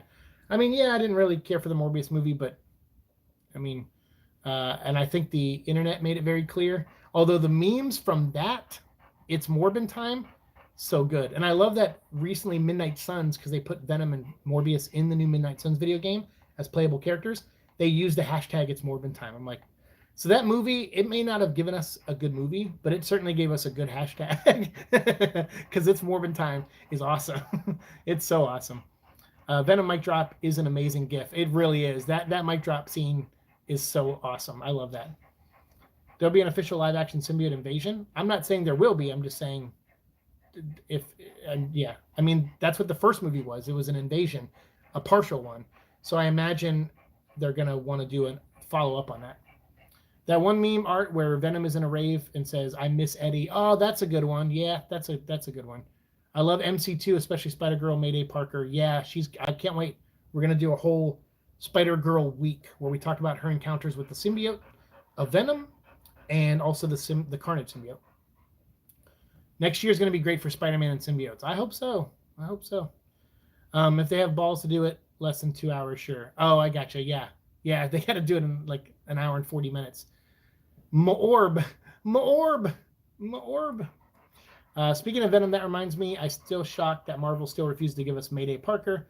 You may see her sooner than you think in something, probably. Because that could have been fun. Thanos is right. Reality is often disappointing. Yeah, for sure, Mark. All right, so then we got Spider-Man. Excuse me. I might have to go get a drink here in a second. So we got the Venom memes down. So let's talk about the live action elements, because I know you guys have been talking about that in the stream already. What are some of your favorite elements from the live action movies? Now, I'm not saying what movie's your favorite or anything like that. I know these movies are a little divisive. There are people that like them. There's some people that love them. And then there's a lot of people that don't like them or hate it. So, but I'm wondering if there's just something in the movies. Like earlier, I said the goofiness of Eddie and Venom, Tom jumping in the tank and eating the lobster, like that kind of commitment to the role, that stuff makes me laugh, and it makes me appreciate that he appreciates the character and he's not just doing like a bland phoned in performance. Because I like Jared Leto. He was okay as Morbius, but I felt like some of it, he was just like, let's be stoic and let's just be serious about things. And then when he had humor, it felt off because it wasn't consistent. And so for me, I'm kind of like, that's where I find characters boring, when they're just flat and deliver lines. So I liked the element of that. I also, though, even though it's a different take on Venom for sure, I thought Topher also committed to his version of Eddie. He showed a range of emotion. He would when he was angry, his eyes would water. So he would be like sad angry, like you ruined my life kind of thing. And he would portray that really well in some of those scenes. And then he would get creepy, because he was a creepy guy. He was hitting on Gwen, and she's like, we went on one date for coffee. And he's like, but you're my girlfriend. And it's like that kind of mentality of attachment and weirdness played out later when he had the symbiote. And he was like, my spider sense is tingling, when he's looking at Mary Jane, and he's like being a total creep about it. There's moments like that where the characters commit to their craft and commit to bringing something new to the character that I really loved. So those are elements of the live action movies that I liked. So let me know some that you liked from the movies. Tevia says, honestly, the one thing I liked from the movie was Tom Hardy and Venom's dynamic, because it was tons of fun. Agreed. The relationship between Eddie and Venom in the new movies, I loved pieces. I thought that was some of the best stuff. To me, that was the most comic accurate. And it's weird because it's not 100% comic accurate. They're not really treated as the odd couple in the comics. But for a live action interpretation of them, I felt that was a great interpretation of those characters. And it felt true to the spirit of the comic books. So that's what I liked a lot about them. Andrew says, I honestly love Dan. Oh, Dan, he's so good. I like Dan too. That good call. A genuinely nice guy who outright refutes the new boyfriend of the now former love interest, a secretly horrible trope. He really does. He goes against trope for sure, and cliche. He's like, you know what? No, I'm a good guy, and I actually like Eddie. He's like a fan of Eddie's show, and I thought that made the dynamic even better, because you on some level you're like, I want Eddie to be happy, and if he wants Anne, maybe that will make him happy. But they established in the movies and in the comics, Eddie doesn't always know what he wants, which is very real. I connect to that very much so. Eddie doesn't always know what's best for him, so he thinks being in love with Anne and her being with him would be the best thing for him. But would that be the best thing for Anne? I mean, she has a great guy who is treating her well. I mean, it's like it's tough, but it makes you really look at the characters, which I like a lot, So yeah, who knows? And maybe Anne will always have a thing for Eddie, but she seems to have moved on, and Eddie has to accept that, and that's part of his journey in the second movie. Even if they handled it not too well, that is still part of his journey. So yeah, it's cool. I like that you brought up Dan. You like the current run too? Nice. I don't like Spider-Man 3's Venom, but like Ace, okay, buddy, go lay down. Oh. Okay, so he's right back to where he was. So before he was laying down and breathing at me, and I'm sure the mic can pick it up, but this time he just was standing like right here off camera, just breathing. So it's just like his breath. It's just, and I'm like, okay, man, that's enough. There's a line you are crossing. All right, Andrew says, I don't like Spider-Man 3's Venom, but like now that you bring it up, yeah, dude genuinely put everything on the table. So not the right actor, but not for lack of trying. And it's funny because if you see interviews with Topher Grace, he says he's a huge fan of Venom. And when he auditioned for the role, he was like, well, I'm not going to get it because I don't look anything like Venom. I'm not big. I'm not muscular. And then when he got picked, he was like, are you sure you got the right guy? So think about that for a second. Like he got a role, which most actors that's what they do. They need to act. They want the next role. They want to, line up deals. He was an actor on TV, getting into movies now. And so he's like, he was like, are you sure you got the right guy? So that just, to me, that speaks about his class, level. And also when Tom Hardy got the role, he put out like a really cool tweet about Tom Hardy. He was like, dude, I cannot wait to watch Tom Hardy play Venom. He's like, what a great choice for the character. And I'm like, how classy is that? And that's the thing, is I know sometimes people go, well, he didn't mean that. He's just doing that, whatever. And it's like, yeah, but you don't look how easy it is for people on the internet to be jerks to each other. And so like, he was nice. He was like a class act about it. I thought that was really cool. It says a lot about him. But I like Topher Grace as an actor. And I think there are some elements in his Venom where I'm like, okay, the interpretation of the character is very wrong. But for the interpretation we got, he played that version. He committed to it. And I appreciated that. I was like, wow, that's because when you're angry, that point when you're so upset at someone that you're crying, but you're just showing rage. And for him to capture that on screen, I was like, okay, that one moment is worth noting for sure, of things that I like about this movie. So imagine MCU, Mark says, MCU team being the first one to do live action symbiote invasion. How do you guys think it'll look? I don't know. I don't know if I want to see the symbiotes in the MCU. I want to see the X-Men. Like I want to see Namor on Friday. There's so many Marvel characters that I'd want to see, and I want to see them fight Kang the Conqueror. And then when they go into the X-Men territories, I hope they shift where the big bad is no longer an Avengers villain like the first. They've been on the first Avengers movie. They had Loki, but it was setting up Thanos. Then they had Ultron. Then they had Thanos and his children in the last movie. And then we got Kang now. I hope they shift to X-Men villains, and do like a cooler version of Apocalypse and Mr. Sinister, and do a version of Mr. Sinister. I would like to see more of that stuff than symbiotes, to be honest with you. There's just so many other things in the Marvel Universe that we haven't even touched on yet that I would much rather have over symbiotes, because symbiotes you could do in the Spider-Man stuff, I feel. But that's, me personally. That's what the cool thing about the cartoons and the comics is, you can do the invasion story, like the Venomverse one, where symbiotes take over people. And, you could do all that in the comics, and then do Maximum Venom, the cartoon, and, do Iron Man possessed by a symbiote. You can do all that in the other mediums. The movies, I'm like, I don't know if I necessarily care to see it in a movie. The untapped body horror element is something I wish they did a bit more of. Talking about Spider-Man 3, especially that deleted Eddie death scene. Yeah, for sure. The body horror thing is something they talked a lot about in the first movie leading up to it, and there's not a ton in there, but because they try to play it with comedy too, so it doesn't read as body horror as much. But there was some of it in at least the Tom Hardy movies. But yeah, there could have been more in the Topher one. It was more of like oh, you hate Spider-Man, so do I. Boom, move past that. Plus the symbiote didn't really have a personality. It didn't talk to Eddie, and I never did like that. Dan is good to Anne, helps Eddie grow. Him finally realizing the best thing I can do for her is to walk away. Exactly, Dan. That relationship is. You're right. It is. And that's why Eddie at the end is like, I'm going to walk away from my life. I'm going to walk away from journalism. I'm going to go to this island and just chill out with the symbiote, and we're going to figure out how to become the Lethal Protector somewhere. And that's why I like that, because that was a form of growth. It was an arc, in some regard. Even if it wasn't focused on heavily, it was still there. Even if it wasn't bottom of the heart, sincere, being publicly congratulatory is classy. I honestly want a Venom multiverse movie now where we see Topher as meet Tom. For sure. I've heard a lot of rumors about Topher Grace possibly in something, but I'm sure you guys have too, about Madam Web. But I don't know. We'll see. We'll see how what that movie really is, and when the trailer comes out. I'll be honest. I love Craven, but I'm a little worried about that movie. I'm worried it's going to be too much.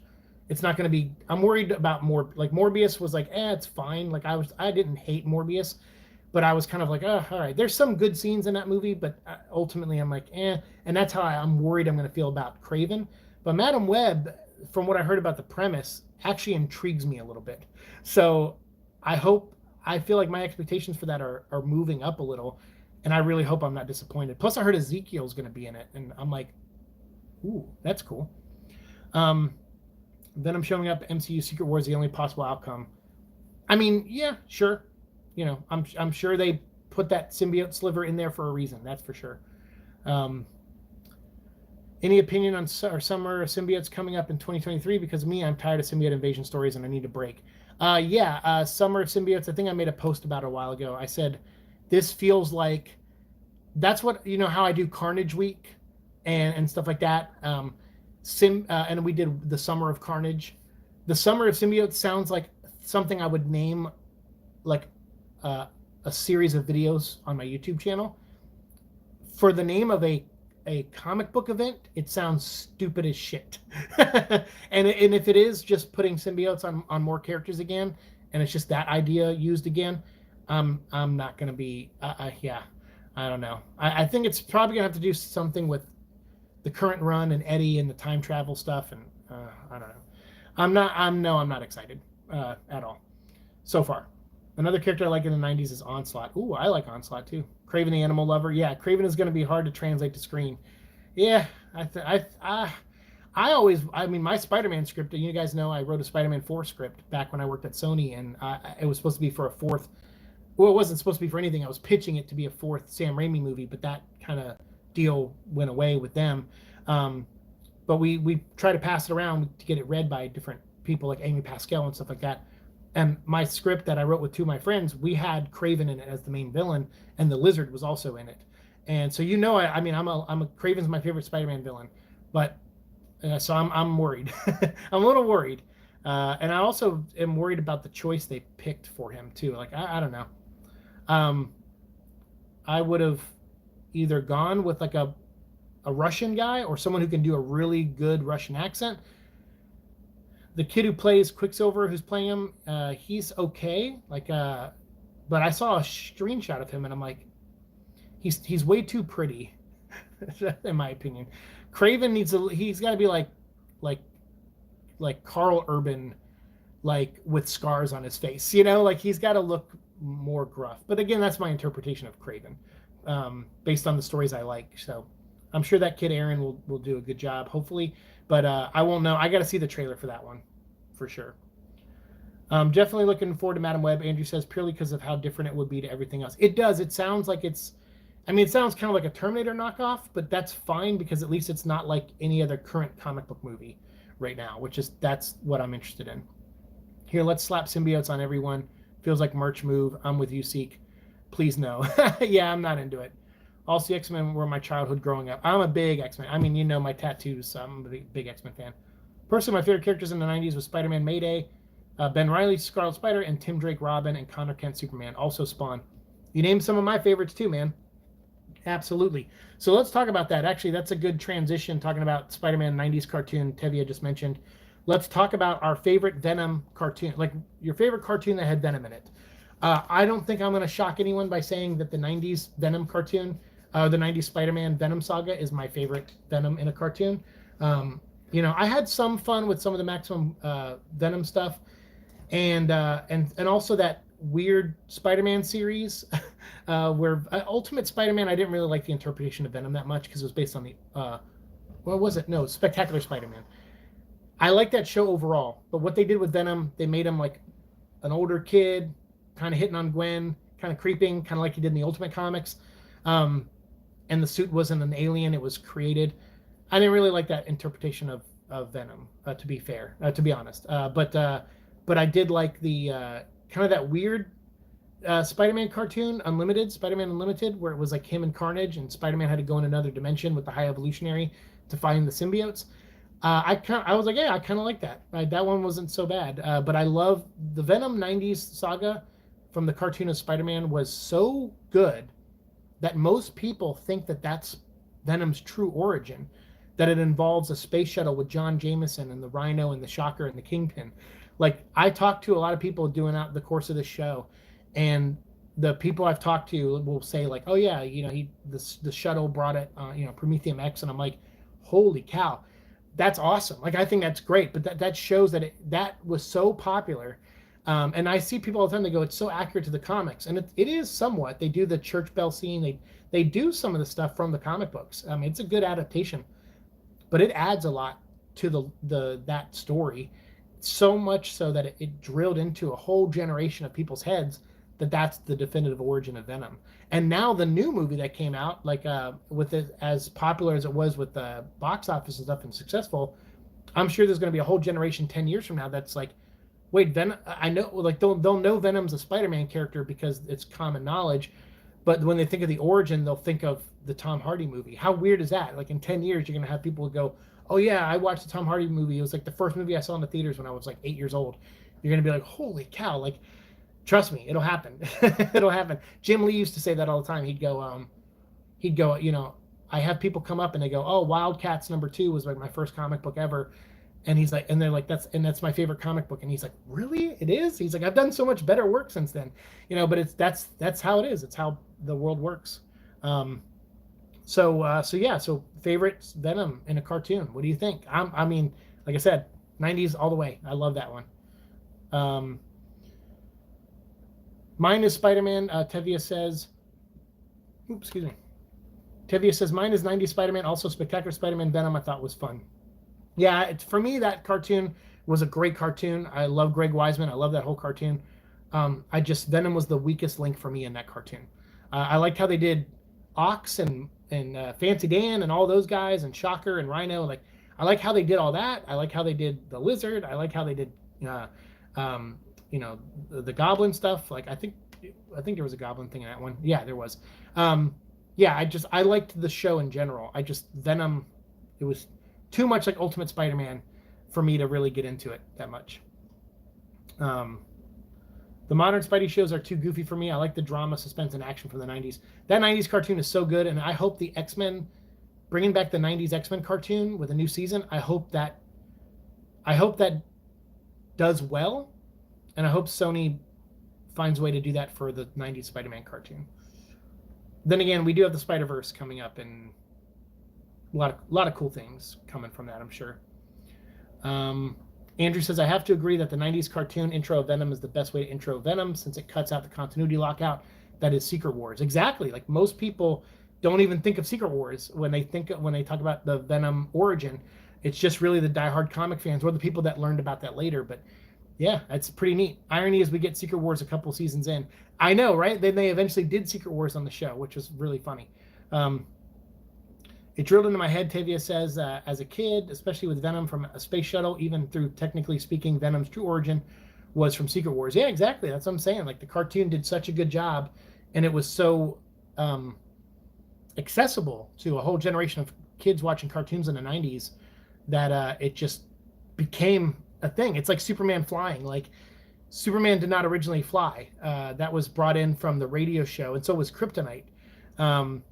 And now people just think of Superman as someone who flies, which is fantastic. It's just that just eventually things like that become what. And it's funny because you get in these arguments sometimes where people go, "I wish this was more true to Superman," and it's like, well, then he can't fly. And then people go, "What do you mean he can't fly? He always flew." And it's like, no, he didn't. For like 10 years, he didn't fly. He leapt over tall buildings. So yeah, just neat. It's just fun to have those conversations.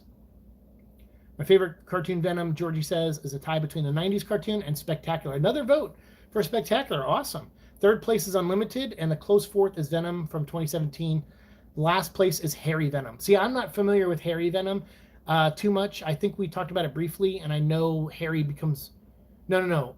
Normie becomes Venom, I think, in the Spider-Girl universe at some point. So that's Harry's son.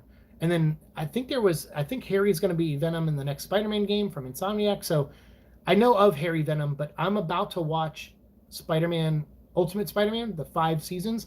I'm only going to watch the symbiote episodes and probably some episodes of Flash Thompson because I think he was Scarlet Spider in that series and then also Agent Venom at some point. So you're gonna see an episode coming up because we've talked about every cartoon Venom's been in on this show except for that one. So you'll see a discussion video on that probably by the end of the season.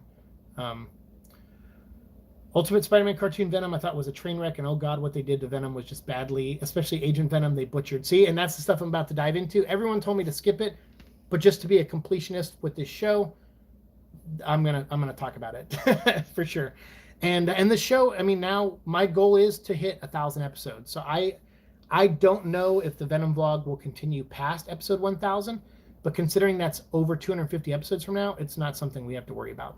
But I think that has become my new goal over the past year, because this year I took ever since Echo passed and stuff, and with everything with Ace and my health, I've cut back on doing this. I put out less Venom vlogs this year. We pumped out like 600 in like 4 years, and then this year, or almost 700, and then this year I barely even put out 50 episodes. So, but in that time of reflecting and looking, it reinvigorated me. So we'll have a new look on some things next season. I'll try to make a new Venom background as well. I know I've been doing Morbius and other things. I'll try to do something where there's a little bit more Venom in the background and rearrange this place a little.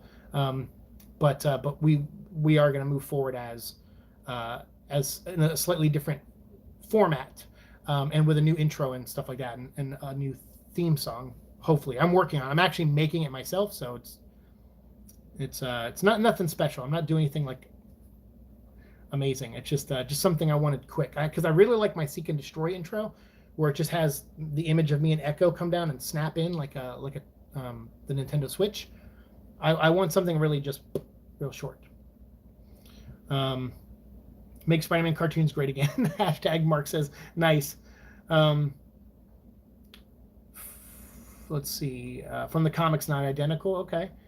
Georgie says to Mark, 2024 Venom 3 will either have an anti-No Way Home movie with a multiverse, a symbiote invasion movie, or a buddy cop movie with Toxin. Either of it leads to something. So yeah, I wouldn't mind seeing a Toxin helping Eddie out if they do an invasion story. But I also would like to see She-Venom come back with Anne as well, and have her play a part where she fights, a symbiote or something. As much as I want to avoid more symbiotes, it's like, I mean, for the third movie, it makes sense to just do an invasion story. Having Harry Osborn become Venom was such a horrible idea. Yeah, and they're going to do it again in Insomniac's Spider-Man 2, so we'll see how it comes out. Hopefully the suit leaves Harry and ends up on Eddie by the end of the game, though. They also butchered Carnage in Ultimate Spider-Man cartoon by having Mary Jane become Carnage. Oh, I didn't know that. Was also garbage. Same goes 2017 Spider-Man cartoon, which was also horrible. What's the 2017 one? Oh, is that the one? That's the one we reviewed, right? With Maximum Venom. I mean, I didn't think it was terrible. There were some things, and I think a lot of things was the animation. It was definitely a different animation style. But I don't know. I enjoyed some of those episodes, the ones I watched. I watched all of season 1, and no, I did watch it all because I was gearing up for the Maximum Venom stuff. Yeah, there was some neat stuff in there. In fact, we got to that show introduced us to the writers of the show, which were awesome, and they introduced me to J.M. DeMatteis, who then came on the show. So if it wasn't for that cartoon, I wouldn't have got an interview with J.M. DeMatteis, and I wouldn't have driven down to D23 to record the panel of the show, like for the content for this channel. So for me, it's really weird looking at things, because sometimes I'm like, maybe I don't like it on some level, but I'm grateful all of it exists, because it's helped. It got me to do things I wouldn't have done. I drove down to Anaheim to record a video for D23. It got me to get an interview with J.M. DeMatteis, one of my favorite writers of all time in comics. So all those things happened because of these other things. So it's like I see a lot of this as positive in some way, because it's led me to venture out in the world and do things, and then bring it back to this channel to share it. So yeah, it's always good to have a step back. I needed one. I mean, obviously, for a lot of reasons. I've heard that some crew from Spider-Man freshman year were being laid off. If that's true, man, stop disrespecting animation. I mean, yeah, that happens, unfortunately. Business is usually terrible in most cases, in that front. I mean, I've learned that a lot, leaving comics and writing to learn about retail again. The reason, so people ask me a lot, like, why did I walk away from writing comics? Why did I I was progressing, I was moving, I was making connections. I could have been writing Venom comics right now. Like, why did I leave that kind of life? And it's like, well, I didn't really leave. I really wanted to focus on Neverland because, it was kickstarted, so people deserve to have that book. And then it became 3 books, so it's like it got out of hand. But that project, when it's done, I will start going around looking for more writing gigs. And I still picked up a few writing gigs along the way. I never really left writing. I just I'm just always looking for a plan B, and I've always wanted to own my own comic book shop. So I wanted retail experience again. I wanted to go back and work in retail, and learn like day-to-day stuff, because I would like one day to open up my own shop, And so I just wanted to see how things run, how you should treat people, how to get better at treating people. If someone walks in with a shirt that offends me, learn not to be offended by it, and get the sale. Like things like that. Like these are just normal people things. But I'm like, yeah, I've been detached from normal people things. When I was writing and stuff, I had different kind of struggles.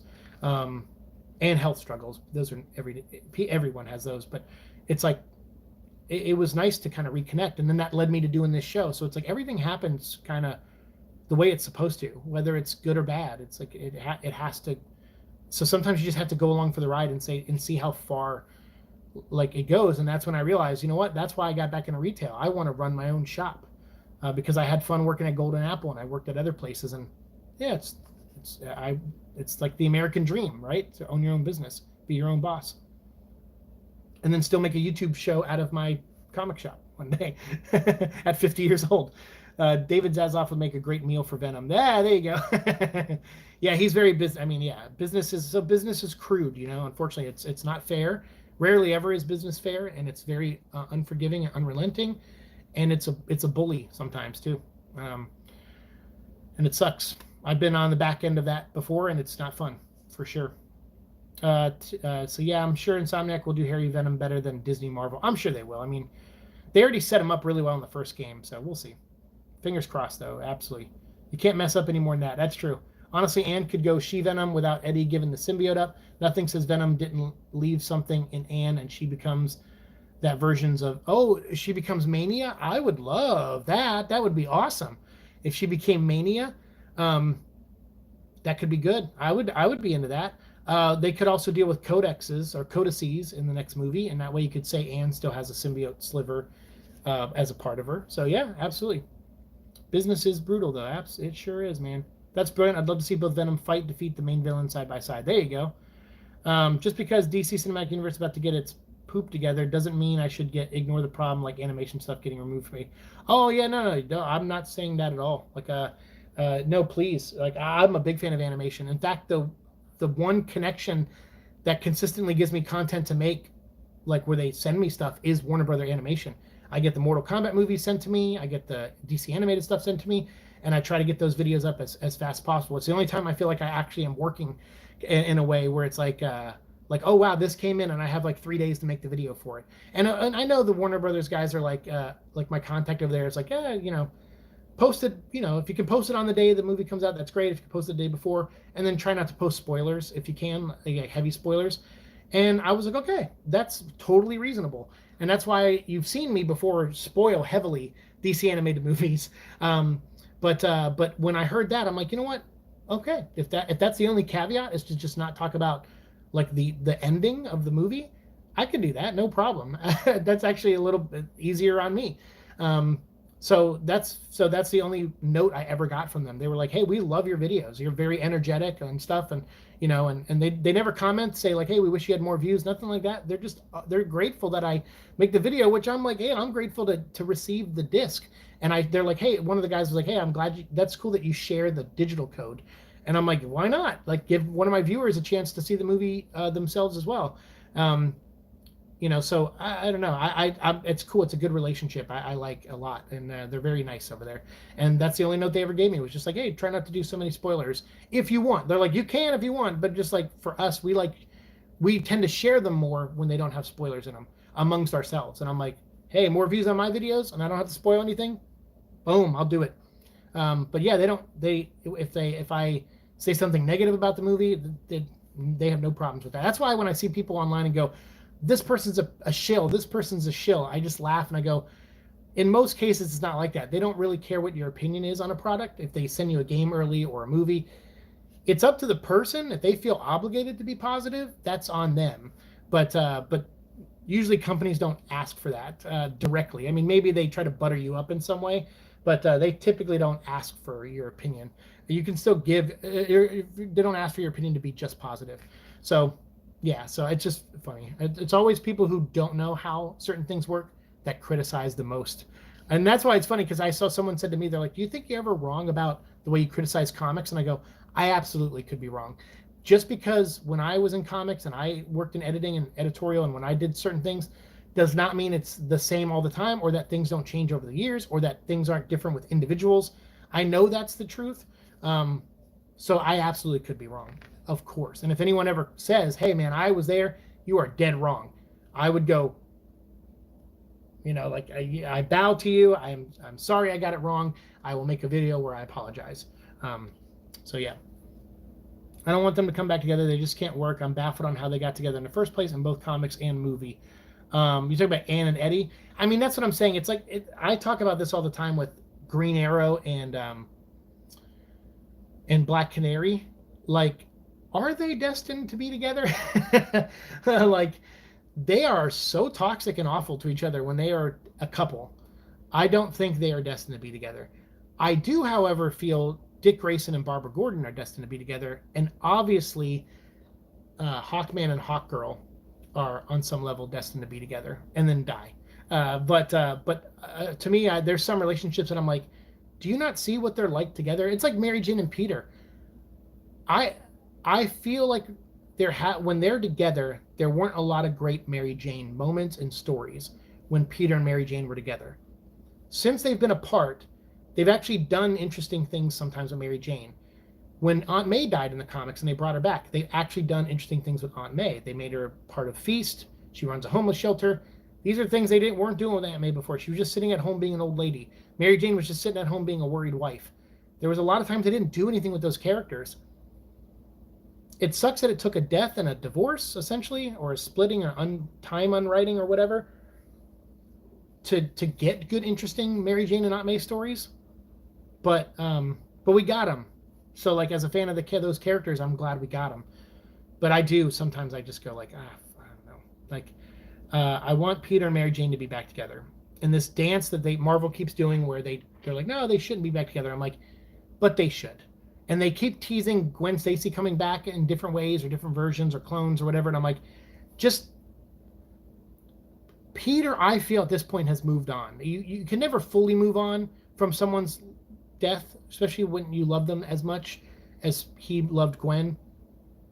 That part's always going to be there. But to me, like, he also, like, a good chunk of it, he would move on. To the point now where if a Gwen showed up, he would probably just be like, he wouldn't react that emotionally. Like, he would probably have inside, he'd be like, okay, it's Gwen, take a deep breath. But on the outside, he'd be like, what are you? Like, are you a clone? Are you a high evolutionary thing? Like, what are you? Are you a figment of my imagination? Are you Mystique? Whatever. All right, so Georgie's phone is dying. He says, my phone's about to die, so I'll say this quick. Favorite Venom in a video game. Let's jump to that, because we talked about the cartoons. Let's jump into the favorite Venom in a video game, and we'll start with Georgie's comment, and then I'll tell you mine. He says, two-way tie between PS1 Venom and Ultimate Venom, and third place would be Web of Shadows. The rest is all over the place to him. Very good. Great segue, too. Thank you so much. And those of you who are watching later on, let your favorite Venom in cartoon be known down below, and let us know who your favorite Venom is in a video game. I also wrote down PS1 Spidey. That is also one of my favorites. I liked him in Ultimate Spider-Man as well, even though I'm not a fan of the Ultimate Universe version of Eddie and Venom. The video game was so much fun to run around and absorb people and things. Such a blast. I had a great time playing that game. But I also kind of liked Venom in Friend or Foe. He's kind of goofy, just in your face. But it was fun playing as him and Prowler as a team and running around as a team together. Was a lot of fun for me personally to get those two characters working side by side in a video game. Something I thought I would never have. And so that game, I kind of like that version of Eddie too, or Venom as well. But yeah, the Web of Shadows is great. More villain. Obviously, the symbiotes are invading, but still really fun. I love that video game a lot. Probably one of the best video games involving symbiotes. Although I gotta say, I did like Carnage in Amazing Spider-Man 2. Didn't even know he was in the game. Didn't know they did Cletus. Didn't know they did a version of Carnage. Some of you guys actually told me about it, and then I think I went and tracked down a copy of it for the 360, or maybe it was 360, I think, and checked it out. And I was like, wow, okay, that is cool. That is cool.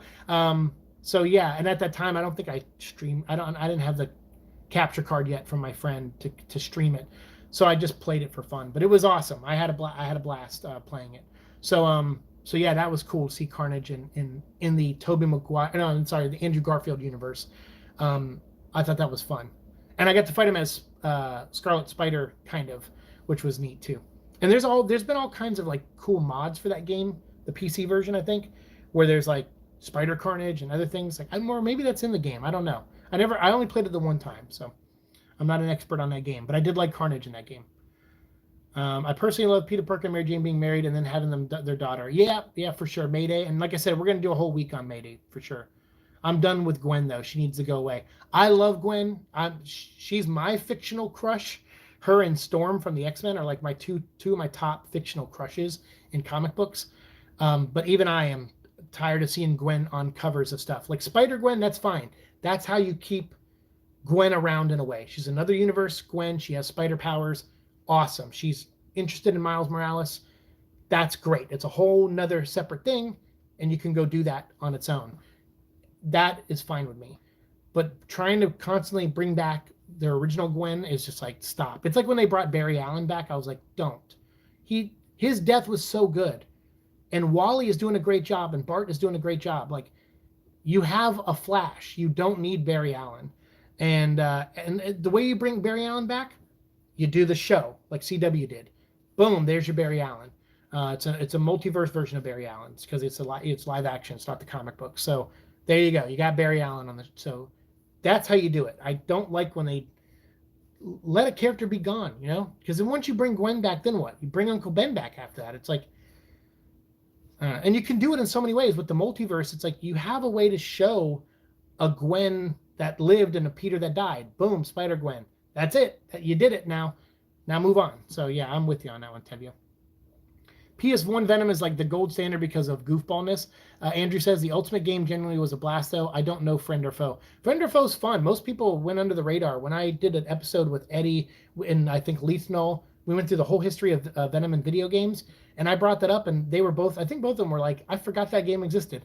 I'm like, yeah, man, that game is fun. Because there's a scene where like Venom just like breathes into Spider-Man's face, and he's like, okay, here's a Tic Tac, or something. It's like so goofy, but it's fun. I like that. That game's fun. Mindless. It's like a beat 'em up, like a Streets of Rage type. It's fun. But yeah, the PS1 Venom. Amen to that. Spider-Gwen is fine. I'm with you there. See, 616 Gwen is please stop trying to bring back Old Yeller. Yeah, that's how I feel. Gwen Stacy from 616 just needs to stay away. I agree.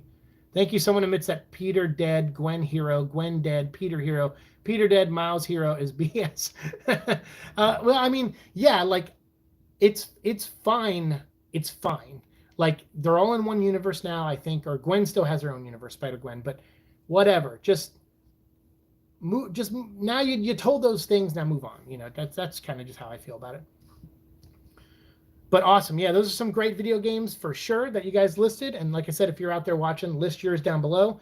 Because now we're going to dive into the last two topics. And then I want to get into something that'll be real brief at the end. But next two, favorite Venom writers and favorite Venom artists. I'm just going to put these two together so we can kind of go through it. For me, some of my favorite Venom writers, David Michelinie.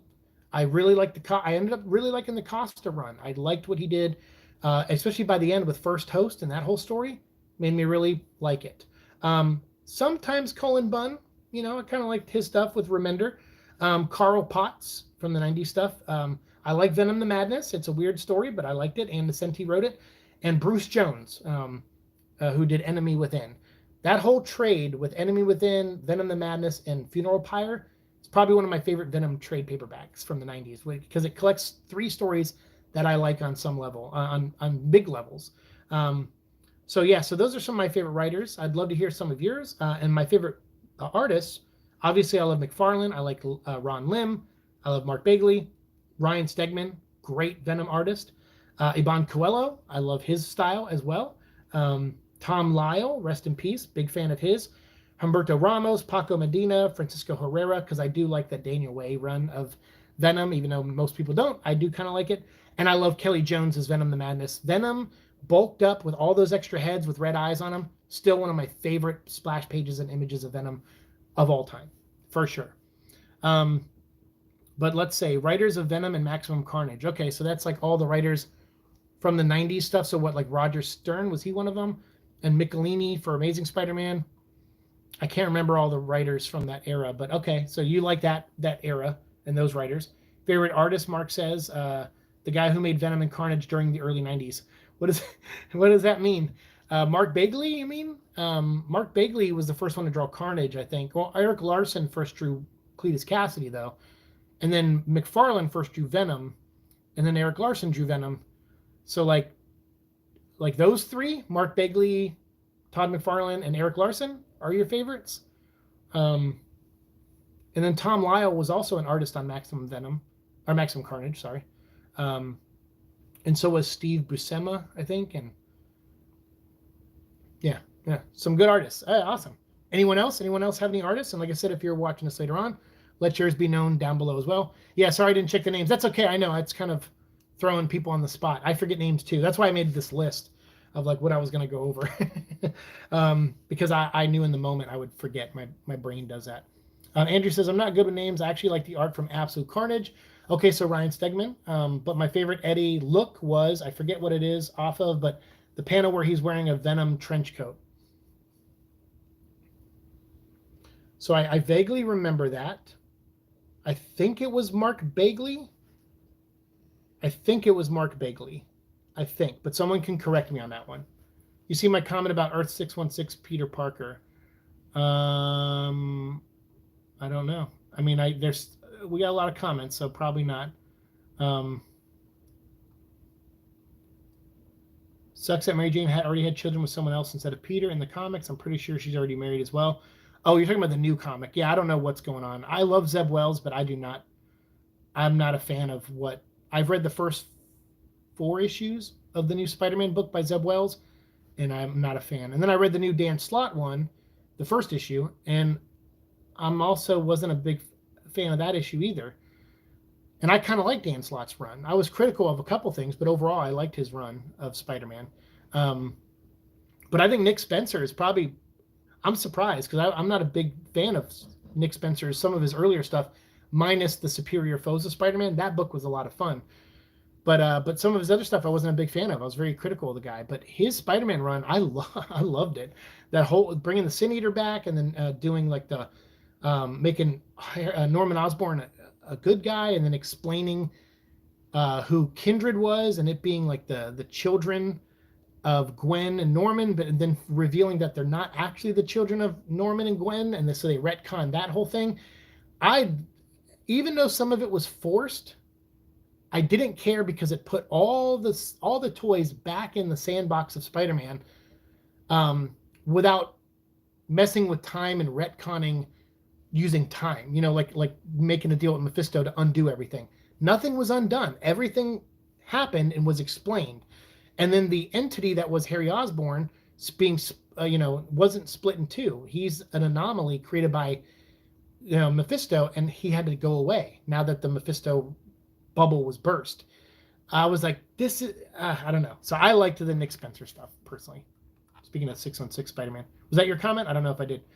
I can't. Dan Slott is still blocking many people on Twitter for merely criticizing his work on Spider-Man comics. Yeah, I don't like Dan Slott personally, which is a shame because I know people that know him and work closely with him who are always nice to me. But anytime I've met Dan twice in person, and both times he looked at me like he knew who I was and just gave me a scowl. Now, I don't know if maybe he wasn't even looking at me. Maybe it was like a high school thing where he was looking at someone behind me. But I've been in situations in rooms with Dan Slott, and I feel like I got dirty looks from him. and I criticized one thing. He used to follow me on Twitter. I criticized one thing about the clone conspiracy. Um, and I even said in my criticism, I said, look, I'm a few issues behind. So I don't know why Max Modell and Spider-Man are in San Francisco right now and why the Rhino's here. It just seems very convenient and lazy. That was like my comment. But I said, but overall, I'm intrigued. I'll see who this new Jackal is. And then I even guessed that the new Jackal was Ben Reilly. And I said, so, but I didn't do it in that video. But that video I criticized, it was a Seek and Destroy episode. And I criticized Dan. Just that's all the criticism I said. I said, this feels kind of lazy, but I'm not up on the book. So maybe there's a reason all these characters are in San Fran. And there was a reason they were all three in San Fran. I said a few videos later, I'm like, I feel dumb. But Dan unfollowed me and blocked me. I'm like, are you kidding me? So yeah, he's a very thin-skinned baby for sure. But I think he still has some talent. I did not like his Fantastic Four run though. But I liked a couple parts of it, but not overall. But yeah, so he's kind of a thin-skinned baby.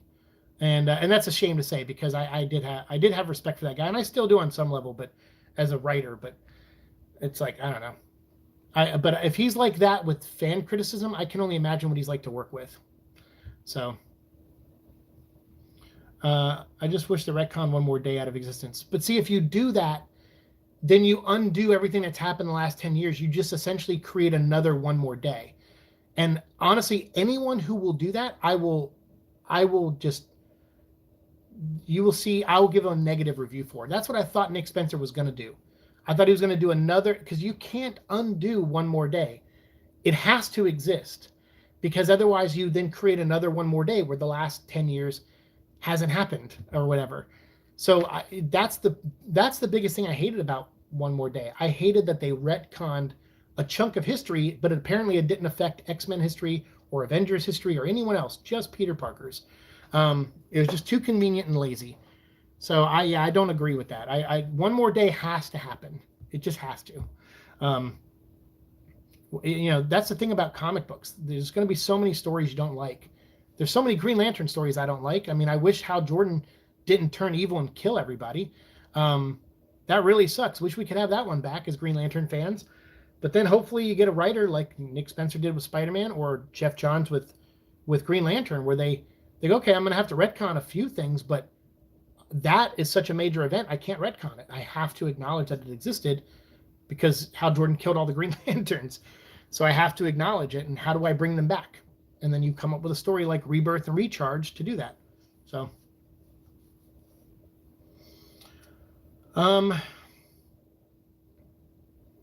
now we're getting off topic here. So go back to telling me more of your favorite artists and writers so I can wrap up that segment, and then we'll get into the last part. Slot blocked me on Twitter, even though I never talked to him, not even once. That happens too. Sometimes if you're in a chain with him, you get blocked on accident. And then also he uses block bots.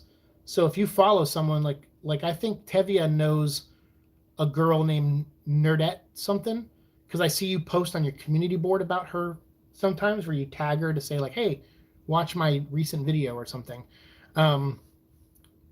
And I think she used to be like part of the Comicsgate group.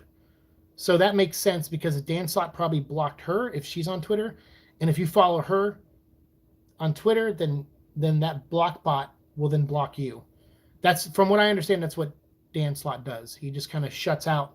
He blocks a group of people, and then anyone who follows those people get blocked automatically or something like that. I don't know if that's true or not, but that's just what I've heard.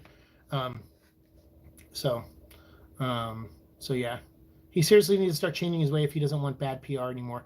I mean, the thing is it doesn't matter. Dan Slott is just he's going to constantly get work at Marvel most likely, because he'll do it for the pay that they offer him and whatever. I don't know. And I think he still does stuff outside of comics too. So, but yeah, I mean, I don't know. I think I understand. Criticism sometimes sucks. I mean, it usually sucks. It sucks to hear that you didn't do a good job based on people's opinions. Yeah, you don't have to agree with them, but it does. Like I'm working on Neverland now, and I sent out some pages of it a while back, and someone was like, hey, I like this. And I was like, cool, thank you. That means a lot. And then someone else said, I liked it except for this one scene. The dialogue is really bad. And they and I said, you know what? You're right, it is. I have other dialogue. Sometimes I put in filler dialogue till I come up with something clever, but I rarely share it until I put the clever dialogue in, or what I think is clever. And this time I shared it before I put in the final dialogue, and I was like, you know what? That's what I get first. So I put in the new dialogue, and the person was like, hey, thanks, thanks for changing it. And I go, well, I meant to change it before I sent it to you, but I'm glad you said that because, it should have been changed. Sometimes you get that interaction, but sometimes you do. You get people that they don't know how to say it. They don't know how to criticize well. They just go, this sucks, or this is this. And I'll be honest with you. Like, me, I hate when I hear people call something SJW, and I hate when people call something, German related, World War II related. I'm not a fan of things being whittled down to one thing to label and dismiss you. So I can understand Dan Slott getting people coming at him going, you're just a dumb SJW or whatever. That would get old. It's like me. So you guys seen me get frustrated when people ask about the Venom trailer or what the Venom 2 movie is going to be rated. And we're going to have to deal with it again when the third movie. People are going to swear that the third movie is going to be rated R, and it's going to be like, we've gotten 2 that weren't. They did Carnage PG-13. What makes you think this is going to be the rated R one? So it's just, I don't know. I can understand getting frustrated and wanting to shut some people out, but to not listen to criticism is not good for growth. Nobody likes getting criticized at work.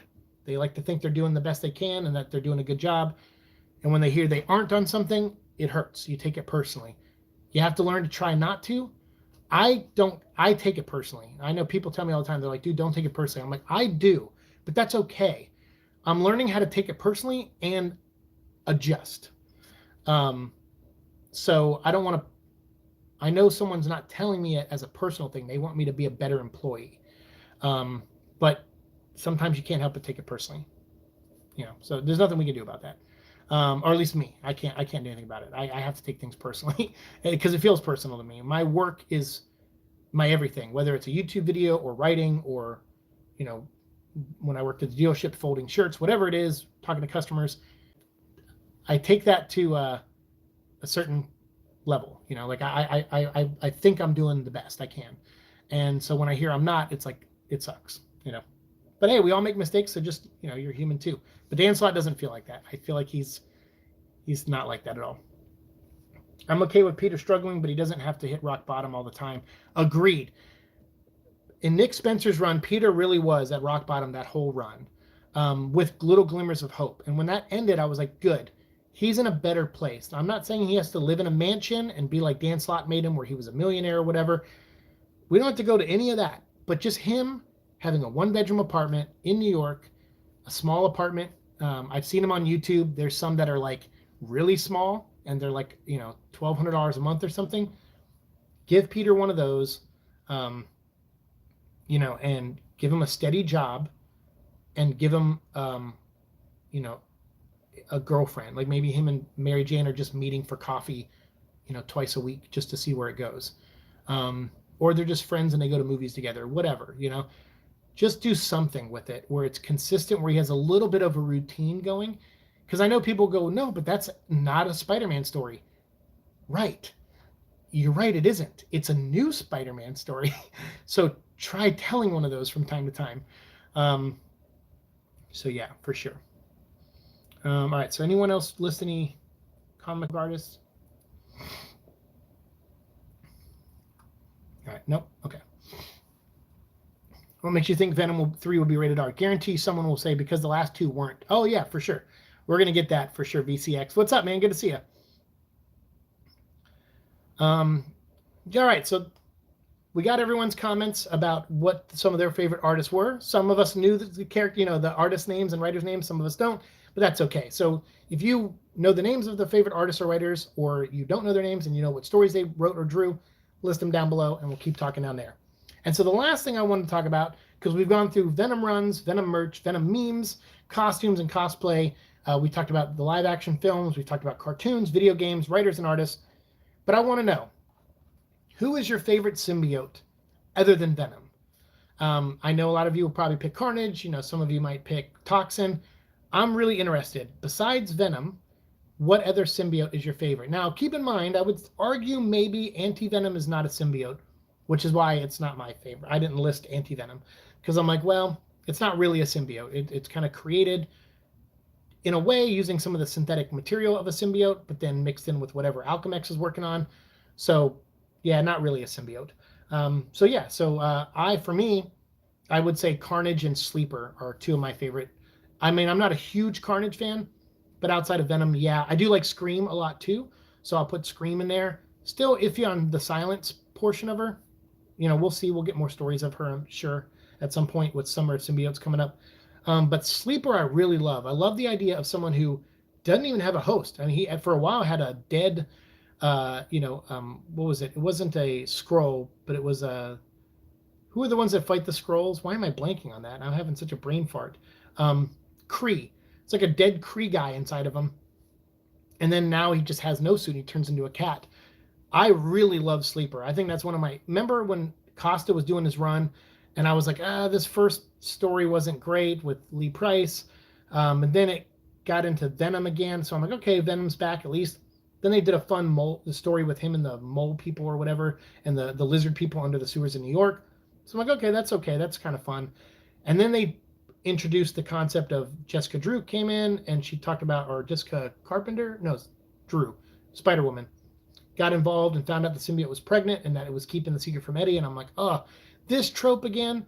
And I remember it started to lose me. But then we got Sleeper and then in First Host and the Nativity story, which wrapped up the run of Costa. And that to me brought the whole run full circle in a good way. So I like Sleeper, I like Carnage, and I like Scream. And like I said, Anti-Venom's not really a symbiote, but I do like Anti-Venom for sure. So who are some of yours? I'd love to hear your guys' favorite symbiotes outside of Venom. So Mark says Sleeper. He does have a lot of potential. You can do so much with that character not needing a host, which I think is cool and unique. He's self-sustaining, which is interesting. Very interesting. Personally, my favorite Venom symbiote is Mania and Sleeper, and that's about it. Mania is a good one. I'm new to Mania. I know a lot of you guys have read those books when they came out. I just read the Mania stuff while doing this show. Like a year ago was when we talked about Agent Venom, or a year and a half ago, when I moved to Florida. So I'm a very late bloomer to Mania, but Mania is a cool character, definitely. So sweet. What else we got here? Personally, other than Venom, I'm split between Mania, mostly because of Andy, who is a great character, as its host, and Sleeper, especially King in Black post-current run. I'm telling you, man, Sleeper, I noticed a lot of people get excited for that character. Like when I see posts on Instagram and stuff, I'll see people going like, yay, Sleeper's in this next issue of Venom or whatever. And I'm like, that's awesome. It's so cool. It's a newer character, and it's one that I rolled my eyes at literally when I found out it was going to exist. I'm like, oh, another offspring. And then Sleeper turned out to be one of my favorite symbiotes. So definitely. Scorn, VCX says. VCX is really awesome concept for a cyber symbiote. Shame they didn't do anything with it. Oh, yeah, Scorn. I completely forgot about Scorn. Good call. Nice deep cut there. Sleeper had a brain dead Kree host. That's right. And is an older brother character. Yeah, I like that too. Sleeper considers himself an older brother to Dylan. They're the sons of Eddie Brock, which I really like. That's very cool. Eddie, it's the Eddie and Anne Wang's son in Dylan, and Eddie and the symbiote kind of son in Sleeper. I love it. The Sons of Eddie Brock. Very cool. That's what I would do a miniseries called The Sons of Eddie Brock. Kind of like the Sons of Anarchy. Or the Sons of Venom, I guess they would be. But yeah, that's cool. Aside Carnage and Sleeper, I guess Scream. I got to play as her in Marvel Strike Force game before deleting it due to how bonkers and stupid some deals were. Yeah, that's the only thing about those mobile games. Like I like playing them. I like playing. I used to play Marvel Future Fight all the time. Eddie's mullet got me into that game, and I had her on that game. Really fun, but yeah, when they charge you for certain things, it's like I understand they got to make money, And I understand I have a full choice not to buy that stuff, but I'm kind of weak. Like if I want Scream in the game, I'm like, okay, if I can't earn her, I'll buy her. That's just how I am. I don't mind supporting. I know people have this thing about video games. If you have an addictive personality, yes, mobile games can be very dangerous because you'll just keep doing these $2 $5 transactions over and over and over, and you won't know when to stop. Now, I will play a game like the Disney Mirrorverse game, or I'll play like the Marvel Future Fight game, and I don't mind throwing a few bucks at it every now and again because I'm like, hey, people are working on this, they're keeping the game going, and it's a fun game, and I'm getting content out of it. I don't mind throwing a few bucks at it because I can write it off on my taxes if I share the videos on YouTube as part of my business, right? So I'm like, awesome. This is it's kind of a win-win, but at the same time, you can go down a dark hole for sure. There was one time where I lost control. I had the money too, so it wasn't like a big deal. But I was like, okay, I'm gonna drop like $80 to make my Agent Venom or my regular Venom like tier 3 or tier 4, tier 3, I think it was. So it was like I didn't do it all at once. It was just like that was my limit. I'm like, I will allow myself go up to $80 this month. And so I tried earning and grinding and doing, and I did as much as I could. I think I ended up spending like $65 in a month on the one game. Like I said, I had the money. I set it aside to do that with it. So I still came in under budget, but I still consider that going a little overboard because I was like, maybe $65, but it was fine. I created some cool videos for it and I shared them on the channel. So it works. But yeah. I'm a noob, kind of surprised they didn't do Axion yet, the symbiote where it's anxious. Oh, there you go. That's your idea. Oh, okay. Well, there you go. Well, there's still plenty of time. Still plenty of time for that. Scream's got the best design out of the Life Foundation symbiotes. Mark says that's up for debate. I don't know. You might be right. I mean, I think the only person that would come close to a Scream for me in the Life Foundation symbiotes is probably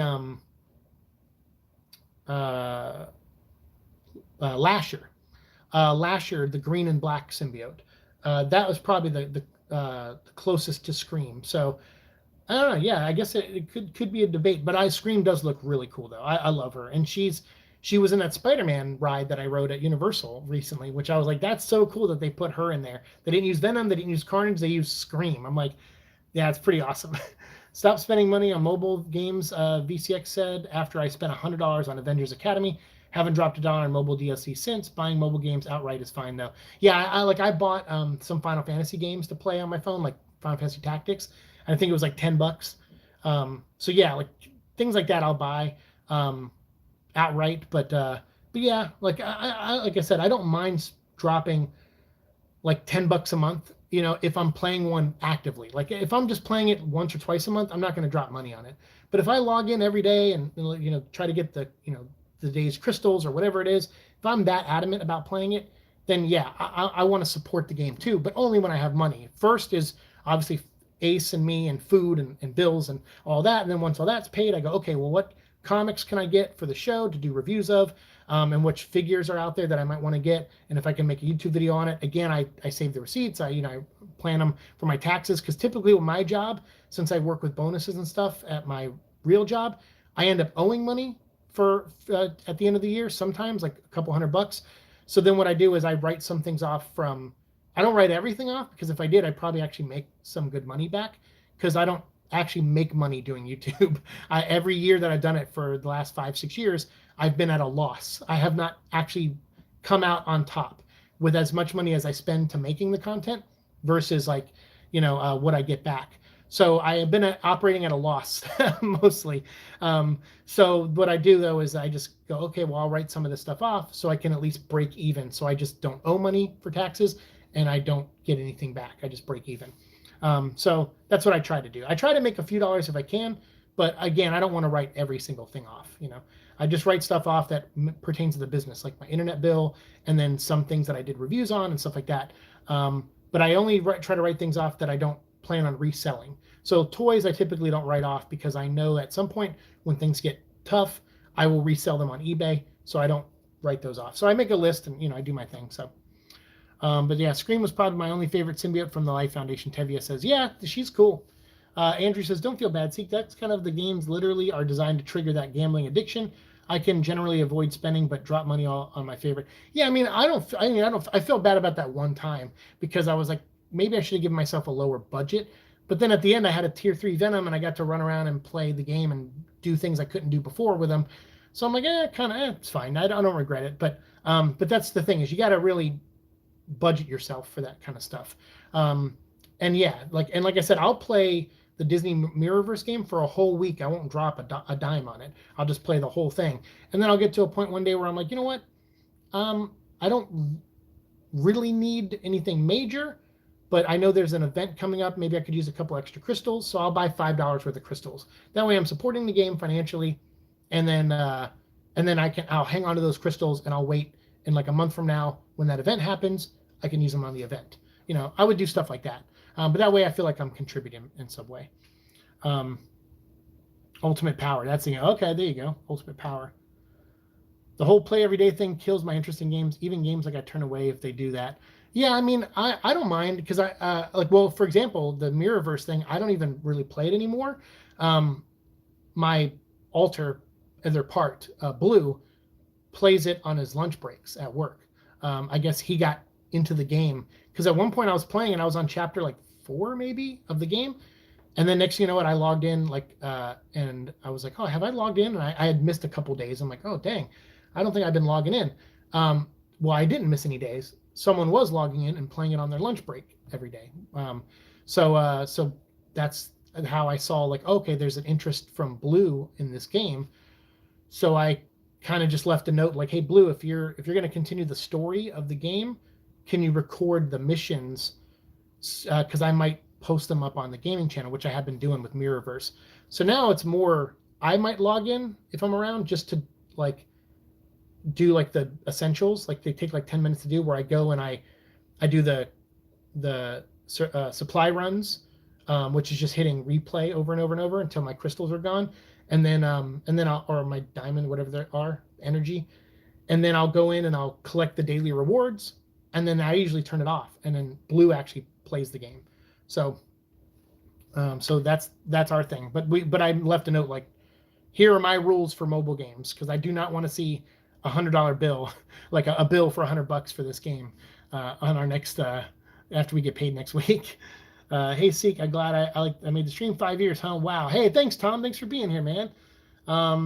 Hey dude, I'm missing story stuff for the channel. Yeah, pretty much. Like I'm like, hey, I don't mind you playing, but if you're gonna play the story stuff, so I think he had to replay that like those missions and get the text to come back up. So yeah. So anyway, it's fine. It worked out, but so yeah, all right. That is 5 years of Venom. I mean, from your perspective and your point of view, you guys listed your favorite Venom runs, your favorite Venom merch, your favorite Venom memes, cosplays. We talked about that, and costumes for a while. Our favorite elements from the live action movies and interpretations of Venom, which Truth in Journalism, we didn't give a shout out to them, but that was the black and white fan film that was kind of made indie film of Venom. Shout out to that. That's actually a really cool, interesting take on Eddie, where he's like a total kind of a scumbag, buys into the lies and the business side and the scumminess of journalism and how it can be sometimes, especially investigative journalism. So really neat short film that we didn't mention, but I'll mention here. We talked about Venom in cartoons, Venom in video games, Venom, your favorite Venom writers and artists over the years. And we just talked about our favorite Venom symbiotes, or favorite symbiotes other than Venom, I should say. So yeah, it was a blast, and that's what I wanted to do with this episode. So this is the full unedited live stream where we had a really rough start. Ace was, freaking out because of his ears and everything. So that was all the way back at the beginning of this. If you missed that, you can go back and watch it. But I'll leave this up as a Venom vlog live, as a fully unedited version. And then I'll do an edited version in the next day or two, and I'll just get down to some of the highlights, and I'll share that as a Venom vlog episode for episode, I think, 740, which means we only have 10 episodes left of the Venom vlog before the season ends. So you'll probably get 5 episodes this month, 5 episodes next month, and then, or 5 more this month, 5 more next month, and then we'll start season 6 in January, and then I'll actually have new artwork for the channel, new things I'm going to do for the community boards. I might do some shorts, plan out some shorts for next year, where I just try to get more eyes on the content, try to find more Venom fans as we start gearing up for the 3rd movie. So yeah, the script is written, we got the director now. and Tom is filming Bike Riders, and I think he's got to do some reshoots for Havoc, and then if I'm not mistaken, after that, it's all Venom next year. He'll be filming Venom. So yeah, we'll have updates definitely. So it'll be a good time to start season 6. So thank you. I really do. I know I didn't get to read every comment. And Tevia, thank you so much for your patience at the beginning with Ace and stuff. I really appreciate it. And yes, Ace will continue to feel better. I'll keep an eye on him. He's sleeping now. But it was nice that he finally calmed down, because he was just like, I know what it's like for him, and it's tough. And I would have pushed the stream back an hour, but just with my own energy and my own feelings, and I'm hungry, like I haven't eaten today.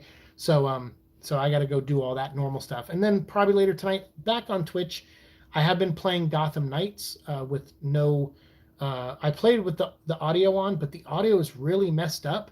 I tried adjusting the volumes of the game on Twitch and stuff, and it hasn't helped. So I'm just playing the game without talking.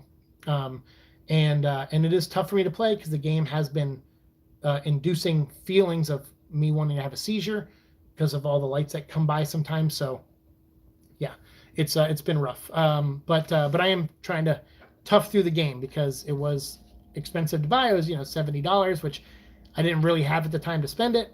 So I did. My mom actually pitched in. She was like, "You've been talking about this game. You got to play it."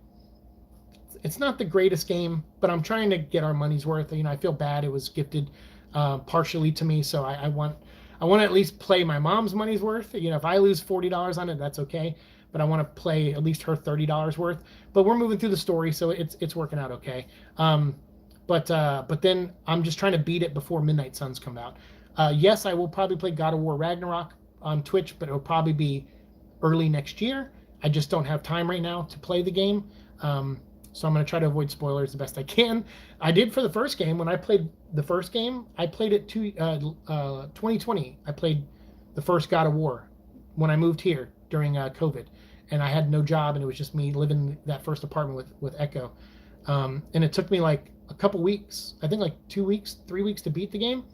And we were playing that in Final Fantasy VII, I think back to back, the remake. So I don't have time to play God of War right now. But it was cool when I played it. No one spoiled anything for me. So hopefully that's the case with the second one. We'll see. But Midnight Suns, it comes out in a month from now, and I want to be ready, and I want to live stream it. So let me know if you would like me to live stream it on. I'll do a poll if you want me to just live stream it on Twitch, and then just put edited versions here. And also let me know about Gotham Knights. I think since the audio was screwed up for the first 4 videos, I'm going to do something really different with them. I'm going to review or do discussion videos. There's 8 chapters of the game story. I'm going to do a discussion video on each chapter and just talk like this and have the gameplay footage show over it. So it'll almost be like me doing 8 mini reviews for the game, reviewing each chapter. So let me know if you want me to do something like that for Midnight Suns also. And if you want those Gotham Knights videos, if you want them here on this channel or on my gaming channel. I'll do a poll later for that. So thank you so much. Thanks for the 14 likes, the thumbs up. I appreciate it. Thanks for spending 2 hours with me. I really do, and spending 5 years with me. It's been a blast growing this community and meeting all of you. And we still have 260 more videos to make before we reach episode 1000 and end the show. So we got a lot of content to make. So let's get to it. Thanks so much. I will see you in the future as always. Peace. Yay, Ace, we did it.